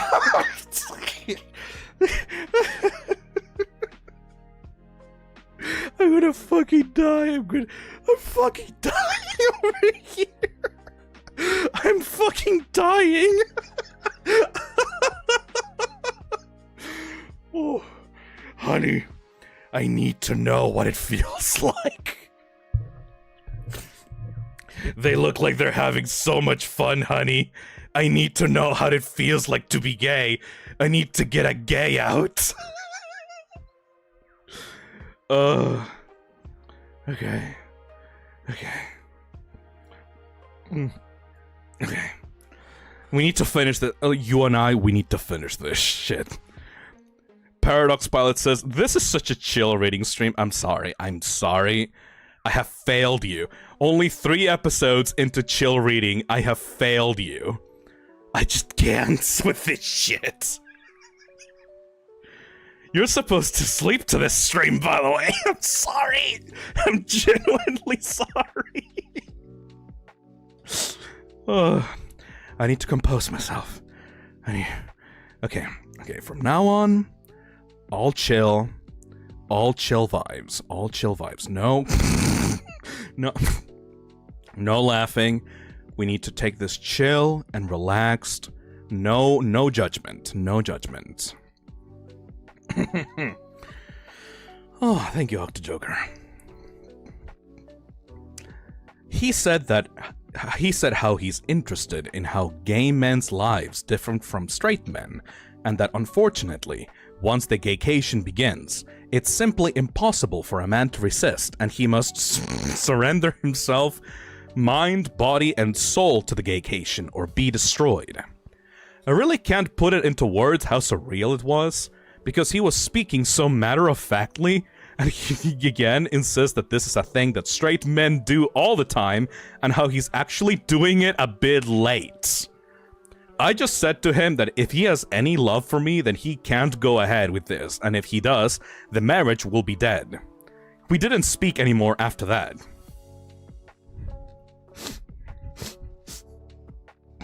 Why does he have a breeding season? Since then, he's mentioned no more of it, but somehow, and this is what scares me a lot too, that decision genuinely seems to be tearing him up. He didn't go into work on Monday, and only went in half a day yesterday, because he told them he just felt too ill, and that he just looks distraught every time I see him. I really don't think that he's wholly gay, though. I can absolutely believe that he's bisexual, but I would rather we talked about that in a healthy way rather than this incredibly weird denialism around going on a sex holiday to Ibiza. Has anyone known straight guys to do this and come back and just go back to being straight? Like, surely that can't be a thing that happens, right? I'm so out of my depth here and I just don't know how to even initiate the conversation. For the record, I also haven't mentioned it to sister yet. I don't know how I would even break it to her. Thanks for any help. I just don't even want to think, so being able to get out of this... I don't even want to think, so being able to get this out there has helped me even just a little bit. Edits. Here we go. Wow, this blew up. This has been incredibly sobering, and I think I've now confirmed what I already knew to be the case. The marriage is dead. One way or another. In a way, I was in denial myself about that.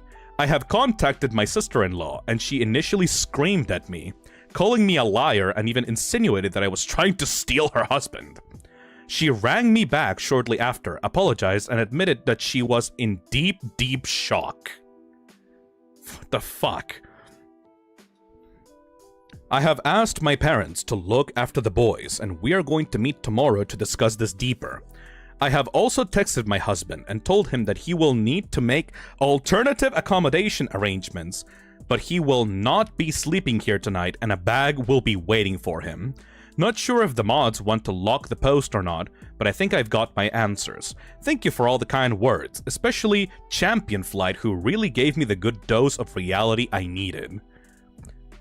P.S.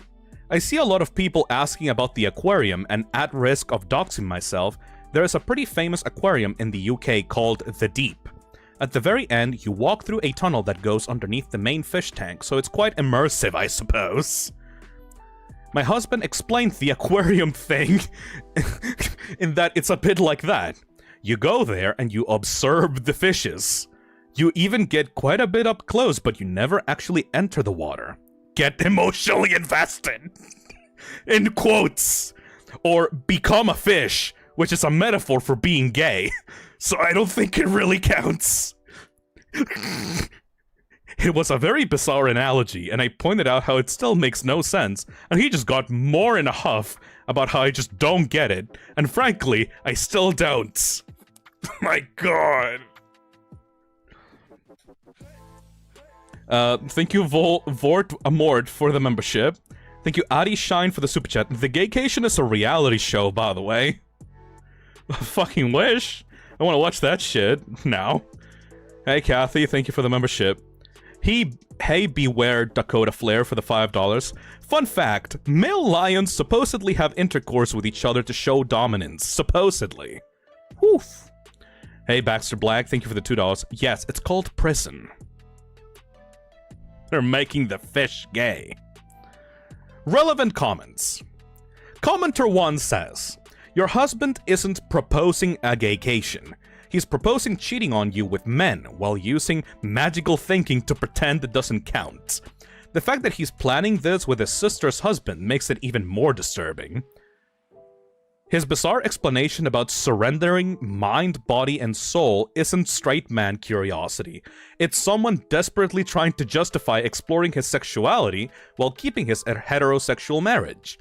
His depression about not being able to go isn't about missing a vacation, it's about being forced to confront his sexuality without his convenient "what happens in Ibiza stays in Ibiza" excuse. His meltdown over not going shows how desperately he wants to avoid facing this reality.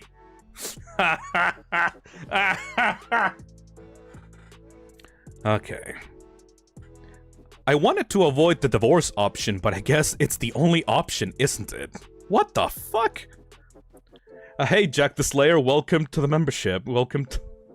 Phil, it's a real thing. Hold on a second. Gaycation. It's a documentary with 2 seasons? The series explores LGBTQ cultures around the world. Hold on a second. GAYCATION, also known as GAYCATION with Ellen Page, is a 2016 American television documentary series hosted by Elliot Page and Ian Daniel. The series premiered on the 2nd of March 2016 on Viceland as part of its new programming launch. The series explores LGBTQ cultures around the world, as Page and Daniel meet different people during their travels and hear their histories. Well, this doesn't sound like the gay sex club that I was promised. Yeah, no, these are just 2 assholes going around talking about being gay with other people. That's not the gaycation that I was promised. I thought that people were gonna have gay sex. This bullshit. Yeah, this ain't it at all. This ain't it at all. No. This is just some bullshit educational show about, like, how gay people truly feel like around the world. No, I want my gay anal sex. This is bullshit. No, this doesn't have anything to do with the gaycations at all. Like, I was promised a fucking gay sex orgy where straight men become gay for like a week. This is a ripoff. Fuck that shit. Anyway. Thank you, Lexi, for the membership. Anyway. So this is just a thought, but I'm wondering if he was really planning on doing the gaycation or if it was just a cover-up to try to get you to agree with it. What if the real plan was to get with women while he's down there? Ooh, what if the gaycation was not true? What if it was fake? What if it was... What if the dude pretended to be gay to get some pussy? Alright. I hadn't really thought about that, to be honest, and now that thought terrifies me. From the way he was talking about men, the fact that he had a poster for a gay orgy. I mean, it's one hell of a bluff, surely. Commenter 3. Tell him you're gonna have a straight-cation while he's gone and you're going to surrender mind, body, and soul to other men. Honest to God, if my husband proposed this to me, I'd use his time away to pack up, move out, and have a divorce papers waiting for him. Okay, we got an update! We got an update! We got an update! Update, update, update, update, update, update. Alright. So when I last posted, I contacted my husband to tell him that he wouldn't be staying at home tonight and a bag would be waiting for him. As you can imagine, we argued quite badly. I won't go into the specific details, but no, I am 100% on board with the fact that at a minimum, he is bisexual, and maybe even gay altogether. We've had arguments in the past, but I've genuinely never seen him have such a childish tantrum before, screaming about how I just don't understand the gaycation. I absolutely despise this phrase now. And insinuating that I'm actually homophobic because I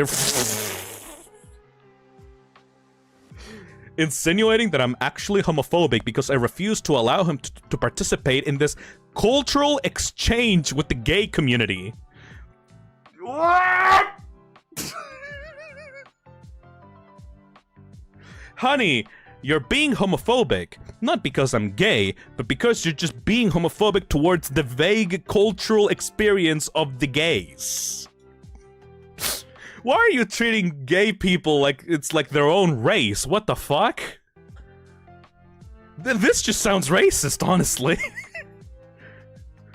A lot of you said to ask him if it'd be acceptable if the roles were switched, and I did say, would it be acceptable if I went and slept with other guys during that week?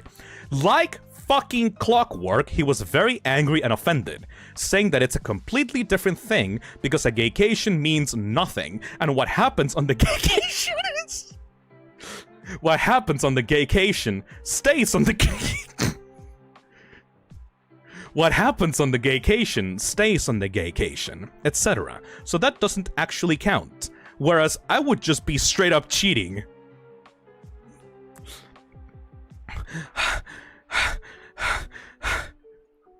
Well, I turned it around on him. No, but you see, what happens in Manchester stays in Manchester. It doesn't mean anything. It doesn't count. It's like bird watching. And I think it got through to him. He went all quiet and then started crying. Oh my god!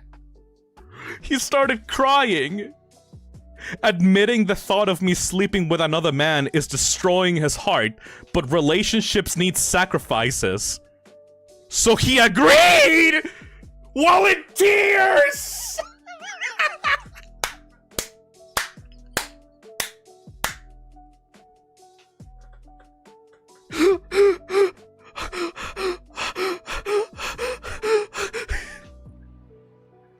The thought of me sleeping with another man was destroying his heart, but that relationships need sacrifices. So he agreed while in tears that I should do that when he goes on the gaycation. I will get 1 week in Manchester to do whatever I want. He doesn't want me to, but that's fair in a twisted way, he supposed. Bro! Bro! He wants that gaycation so badly! He wants it so badly! Oh my god! Bro wants it so hard!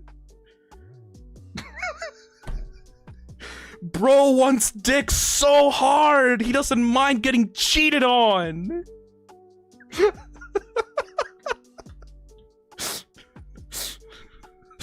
Hey, B and Drake. Thank you for the... He craves it! He needs it! He's sacrificing so much to get that dick!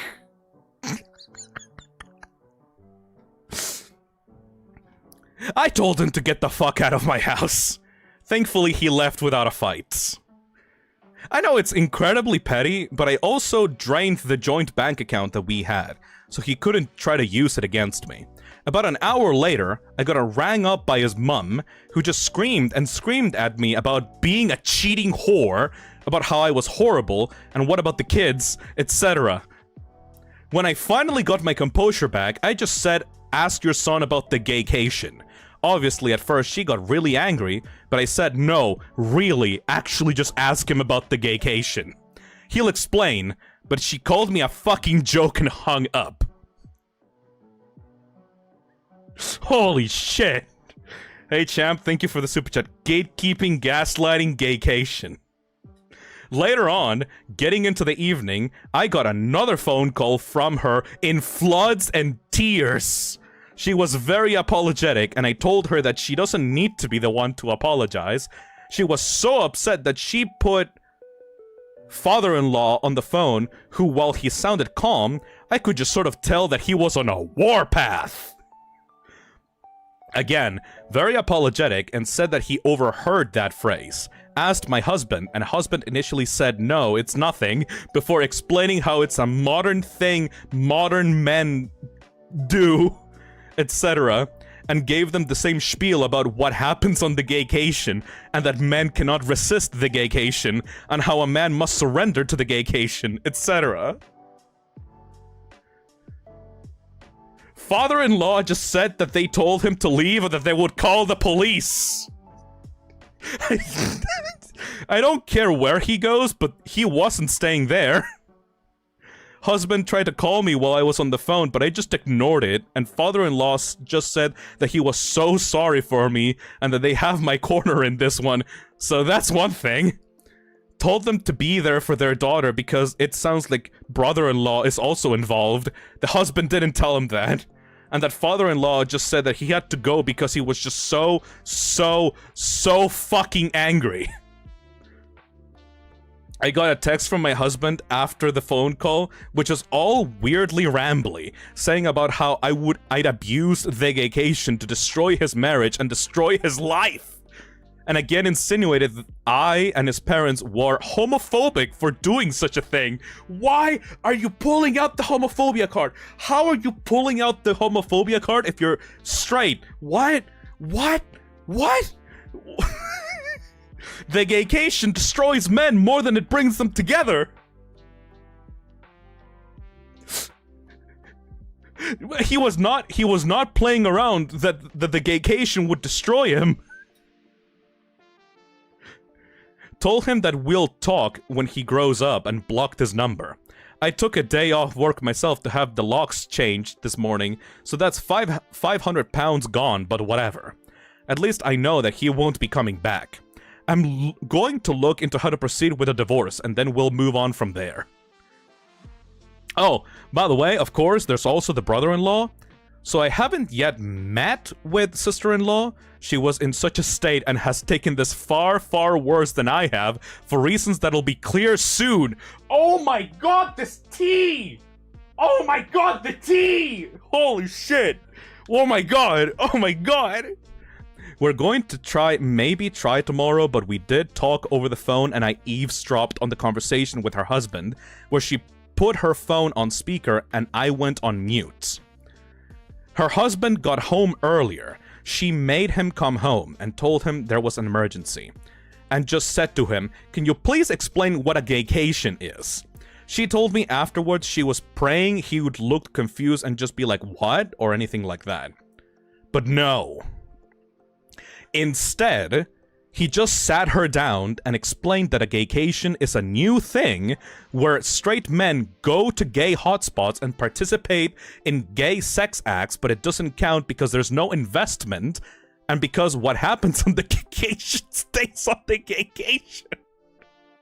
He said it's like writing down angry thoughts and putting them in a jar, and that you never had to see them again. I fucking...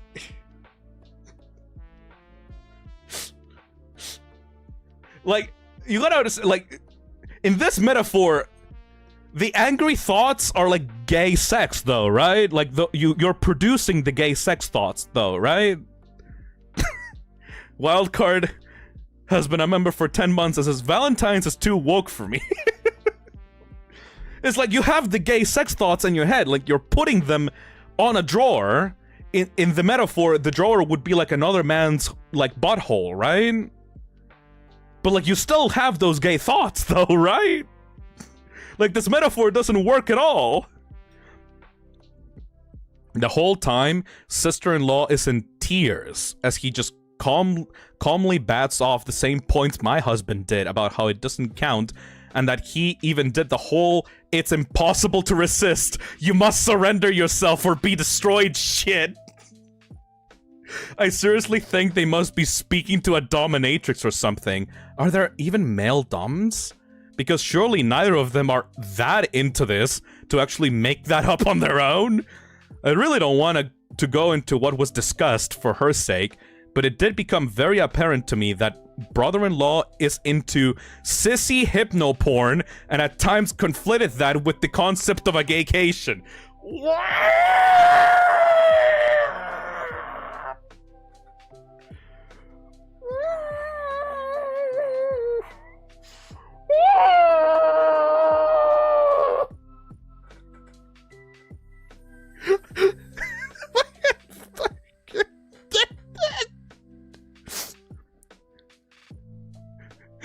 There was this utterly surreal moment where sister-in-law is just trying to wrap her hair around this while also in floods of tears, and he explains so genuinely, so matter-of-factly, that for most men, the gaycation is either a one-time or an annual thing.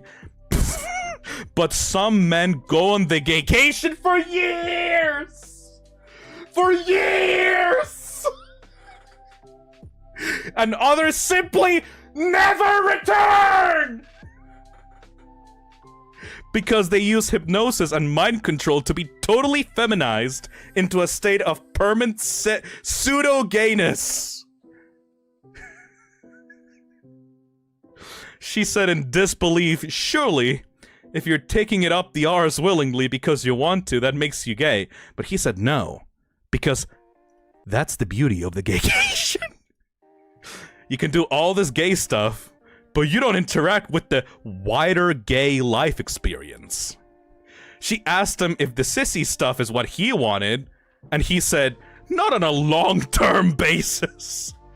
And was adamant that this is something all straight men do, but she wouldn't get it because she's a woman. Oh my god, with the misogyny! Right at the end! Oh my god, the misogyny, like right at the end. Oh my god. Then there were more insinuations of homophobia. Well, that marriage is dead too, I suppose. The whole ordeal ended when she said to him that he has to make a choice to make. He has a choice to make, and he said no. He doesn't need to make this choice because the beauty of the gaycation is that it allows him to keep his marriage because it doesn't fucking count. She said that's not the choice. The choice is whether that he's leaving the house that night or she is. Only good thing he did was leave. My sister— wait, he left! Oh my god. Me and sister-in-law spoke about it afterwards, and I'm just, like, very utterly stunned. I understand that she's gone to her parents for the support. What exactly did we have to do to have our lives destroyed in such an abrupt, bizarre, embarrassing way? Per some advice, I'm going to look at devices and bank statements to see if I can find any definitive proof of cheating. After that, I suppose I have to figure out how to tell the boys why their father isn't coming home. Edit. Spoke to the other sister-in-law and gave her a skimmed-down version of this story. She asked her husband, and thankfully, he was very deeply confused, but then mentioned about 2 years ago— wait, what? Wait, hold up. Hold the phone! Hold the phone! I spoke to the other sister-in-law and gave her a skimmed-down version of it. She asked her husband, and thankfully he was very deeply confused, but then mentioned about 2 years ago at a birthday party, he was approached by my husband and my brother-in-law about signing up to some online boot camp around BDSM cross-dressing. Oh, fuck! They were, like, deep into it for years! He assumed that they were taking the piss out of him, so told them to fuck off and never really thought about it again. The fact that this has been going on for years is making me want to throw up. P.S. For the poster who said about divorce options, I'm actually going to look into adultery, because plain and simple, that's what this is. It's been years! The lore! It's a sex cult! It's been going on for years! Commenter 1. Your husband and brother-in-law are deep in a shared delusion that's destroyed two families. Their identical talking points about surrendering themselves to the gaycation and being destroyed by the gaycation prove that this was coordinated. They're not just planning to cheat, they are already involved in some online community that's warped their way of thinking. The fact that they both instantly launched into the same script about gaycations shows that this isn't spontaneous. You made the right call draining the account and changing the locks. Their attempts to flip this into accusations of homophobia show how desperately they are trying to avoid responsibility. The identical language, the bizarre aquarium, and bird-watching analogs, the talk of surrendering or be destroyed, they're in some online echo chamber that's completely divorced them from reality. When your husband agreed to let you have a Manchester week while crying, he revealed the whole lie. He knows exactly what this is. It's cheating. He just wants permission to do it while denying you the same. The talk about hypnosis and permanent feminization reveals just how far this goes. Get a lawyer, protect your assets, and document everything. This will get worse before it gets better. Focus on protecting yourself and your children, because they're too far gone in their shared fantasy to see the destruction that they're causing. What a pathetic hill for two men to die on. They destroyed their marriages, traumatized their families, and alienated their parents, all while insisting none of it counts because they made up special rules about it. They want to cheat without consequences, and they found an online community that validates this fantasy.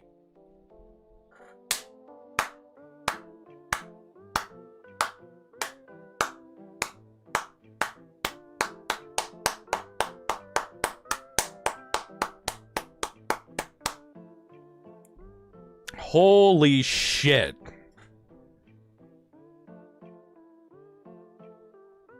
I don't fucking, oh my god. I don't even fucking know how to continue this fucking stream, dude. I cannot process this. Like, we were having a funny stream before. We were having a funny little stream about relationships, but like this one is like, what the fuck? Hey, Diamond Soul, thank you for the 7 months. I just got home from work. What just happened?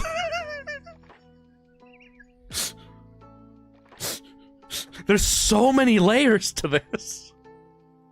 And like we also read another gaycation story before this, so it's not even the two guys. This is something that just exists out there and affects other people. There's like a community. This is a... Like, we read the prequel, and this is like the main post, you know? Boo donates $2 and says, I'm glad I'm just gay and everyone is just fine with it. Yeah, like... like, it's not about being gay. This is like, about like coping. Like, this is such cope. This is unreal. This is like a cult, man. Like, if you want to suck dick that badly, just admit it. Holy shit. Nano Abyss donates $2. My head hurts. De-Evolution donates $5 and says, this is the biggest way I've seen... This is the biggest way I've heard someone say no homo. Nick Voice Acting donates $10 and says, people have found the exact trip the husband was talking about, and there is a website. Net, so either the story is very well researched or it's real. Like, it's it's either a really deep bit or it's real. Hey Neon Crow, thank you for the 14 months. I'm traumatized now. Thanks, Phil. No problem. Neon the Cartoon donates $2 and says, Phil, when are you going to the gaycation? Bitch, I'm bisexual. Like, I don't need to lie to myself about this. Like, honestly, like, everyone in the gaycation is a fucking loser. If you want to suck dick that badly, just admit it. You don't need to do all this flowery cult shit about it. This feels like such a straight white man thing to do. Because you're forming a cult about not being able to admit that you're in the closet. This is like the height of delusion. I would never go to a gaycation. I would never want to fuck a man that can't look me in the eyes and tell me that he's gay. You know what I mean? If I'm going to get fucked by a man, at least I need him to admit it. Because otherwise, that's pathetic. Thank you, Alex, for the super chat. Nah, you know what? I take it back. This is more ridiculous than any Hell of a Boss plot.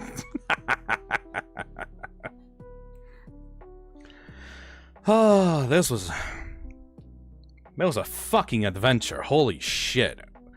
How do we even continue this? Does anybody have any other suggestions? Oh yeah, there was a suggestion by Subboat, like some time ago. I don't think that we're gonna be able to like get to the gaycation bit. Like this, like the winding down of the story of the stream now. Like we're in the epilogue here, because like I think the gaycation bit was like the climax. We've already peaked. Can we do this like once a year or something? Like every post-Valentine's we just like fucking read this weird shit? Hey, Simply Some Sagewood, thank you for the $10. The only gaycation me and my fiance as of yesterday have discussed is us going to the courthouse to get married and then going on a vacation instead of having a wedding. Oh, that's a good one. That's a good gaycation. Good for you, Simply Some Sagewood. Hell yeah. Oh, that's a good one. That's a good one. Alright, I need to, like, because, like, Subboat actually, like, donated the suggestion, so I have to honor the suggestion. Let me end this off. Let me end off the stream with one last Am I the Asshole? Am I the asshole for marrying a man who proposed to me while I was on the toilet? So, like, you know, not to the level of gaycation, but still pretty fucking weird. So, am I the asshole for marrying a man who proposed to me while I was on the toilet? It's not as bad as it sounds. My friends are just obsessed with that part, I think. Fake names, obviously. My fiancé Peter had arranged a candlelight dinner in a hotel room. There were flowers, rose petals, and music. There was my favorite dinner and my favorite dessert. Peter was in a tuxedo. I was wearing a dress. The evening was so amazing. While I was eating, my IBS started acting up, so I ran to the bathroom. It was mortifying, but at least I was comfortable enough with Peter to allow him to come in. I was apologizing for ruining our evening while I was on the toilet, and he said that it's okay. I felt like he wanted to ask me to marry him the whole evening. I told him I love him, and he said I love you too. I told him, I'm sure that you'll take care of me in sickness and in health. Aww. That comment made Peter smile, and he got down to one knee. I didn't care that this was the situation. I was just so happy to say yes. I felt like he wouldn't have asked that evening if I didn't say the in sickness and in health comments. Aww. I told my best friend Kate and my other friend Bailey. I told them the entire truth. Kate said that it was weird, creepy, and an asshole move on his part. I explained that he likely would have to put it off if I didn't say the health comments. Kate said that I was desperate. What the fuck, Kate? And that I should have had some respect for myself. Bailey said that if I thought Peter would ask another time, and then I should have let him ask another time. Before talking to them, I thought it was the sweetest proposal story. Now I feel like an asshole who caused my amazing fiancé to have a terrible marriage story. Am I the asshole? What? I mean, that's like a goofy story. It's not like... I mean, it's not ideal, but like, it's goofy, I guess. No, that's not a bad thing at all. Updates and further context. The proposal happened on Saturday, and I had been holding off telling my parents and Peter's parents. Both sets of parents live in a different state. Tonight, we told my parents first via video chat. My parents are Bob and Susan. My mom is a massive fan of romance, and I knew that she would ask about the proposal. Peter and I told my parents the whole proposal story. My mom was over the moon! She said proposing like that is better than any idea she had. My dad said it just proves the love Peter has for me. My mom asked if she can tell others, and I said sure. I asked my mom to be my maid of honor after getting engaged. My pick for maid of honor was either going to be Kate or my mom. I didn't pick my mom to spite Kate, and I'm not punishing Kate. Kate's initial reaction to the proposal story would just make her being the maid of honor awkward. Plus, my mom is so happy with our union, and she would love to plan a wedding. Aww. Then we told Peter's parents via video chat. His parents are Chuck and Linda. His parents really appreciated the comedy. Chuck thanked us for giving them the gift of telling that amazing story. If we're comfortable with that. I told him we're confused. Linda said that she's so happy for us. Peter told his father that he wants him to be the best man. Lastly, we told Peter's sister Juliana via video chat, and she lives in another state. She had her father's sense of humor. I hope Kate and Bailey will be bridesmaids. Yes, Kate and Bailey are single, of course. I have been best friends with Kate since 9th grade, so this is a little disagreement that wouldn't ruin our friendship. Further update. Kate and Bailey both agreed to be bridesmaids when I asked via message. Kate apologized via message, and she also sent me a video of her apologizing. Kate said that she appreciates that I'm still letting her be a key part of the wedding. She said that after several days of thinking about the proposal, she realizes how loving it was. She said that if she had IBS, she would appreciate a guy who treats her like how Peter treats me. Aww. Bailey later apologized via message. Her apology was brief, and she admitted in it that Kate told her to apologize. Aww, that's sweet. Hey Mithras, thank you for the membership. Okay, that's a nice happy ending. Okay, that's a nice. Like it was initially kind of weird and awkward, but like, you know, upon people being adults, being like, you know, actual humans with empathy and respect for one another, like, you know, it goes a long way. That's nice. I like that. That's a good story.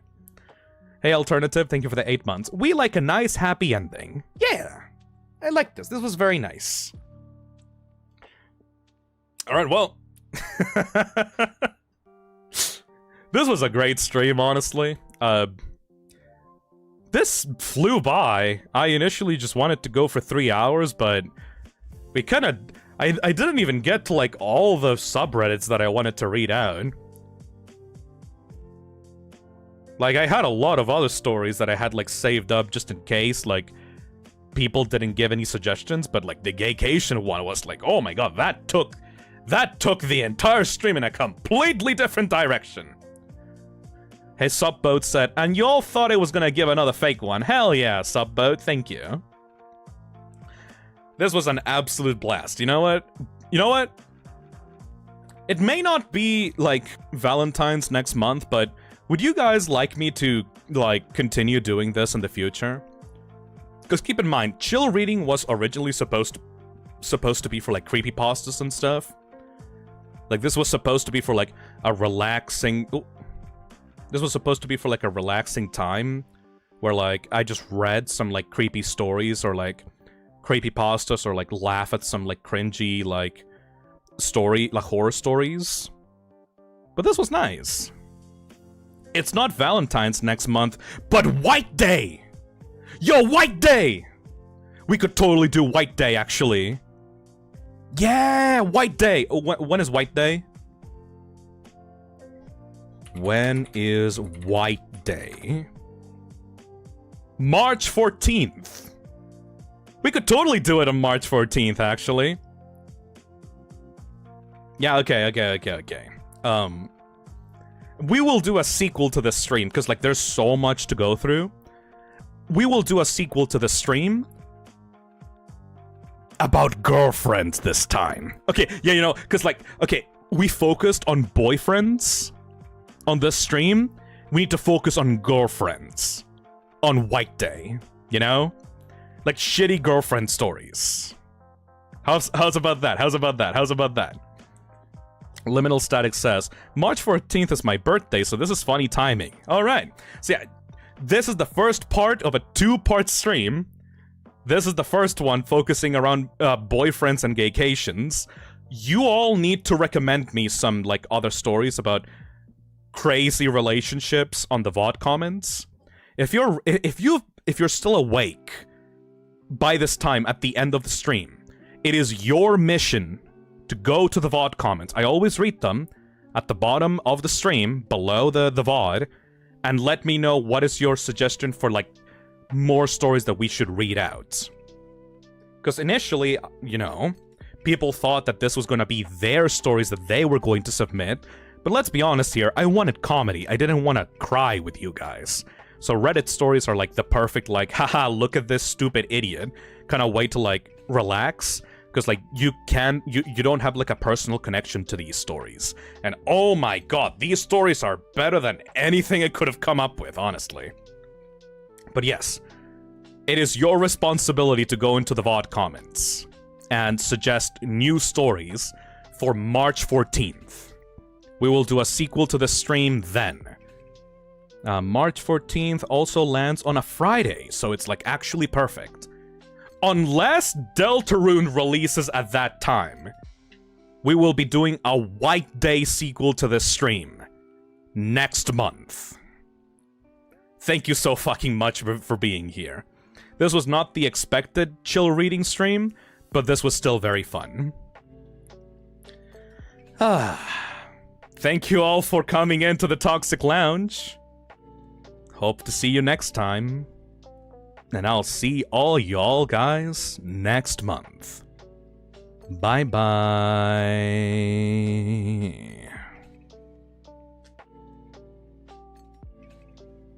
Hope that someday, next month, I'll be able to pour you a drink at the Toxic Lounge. Bye-bye.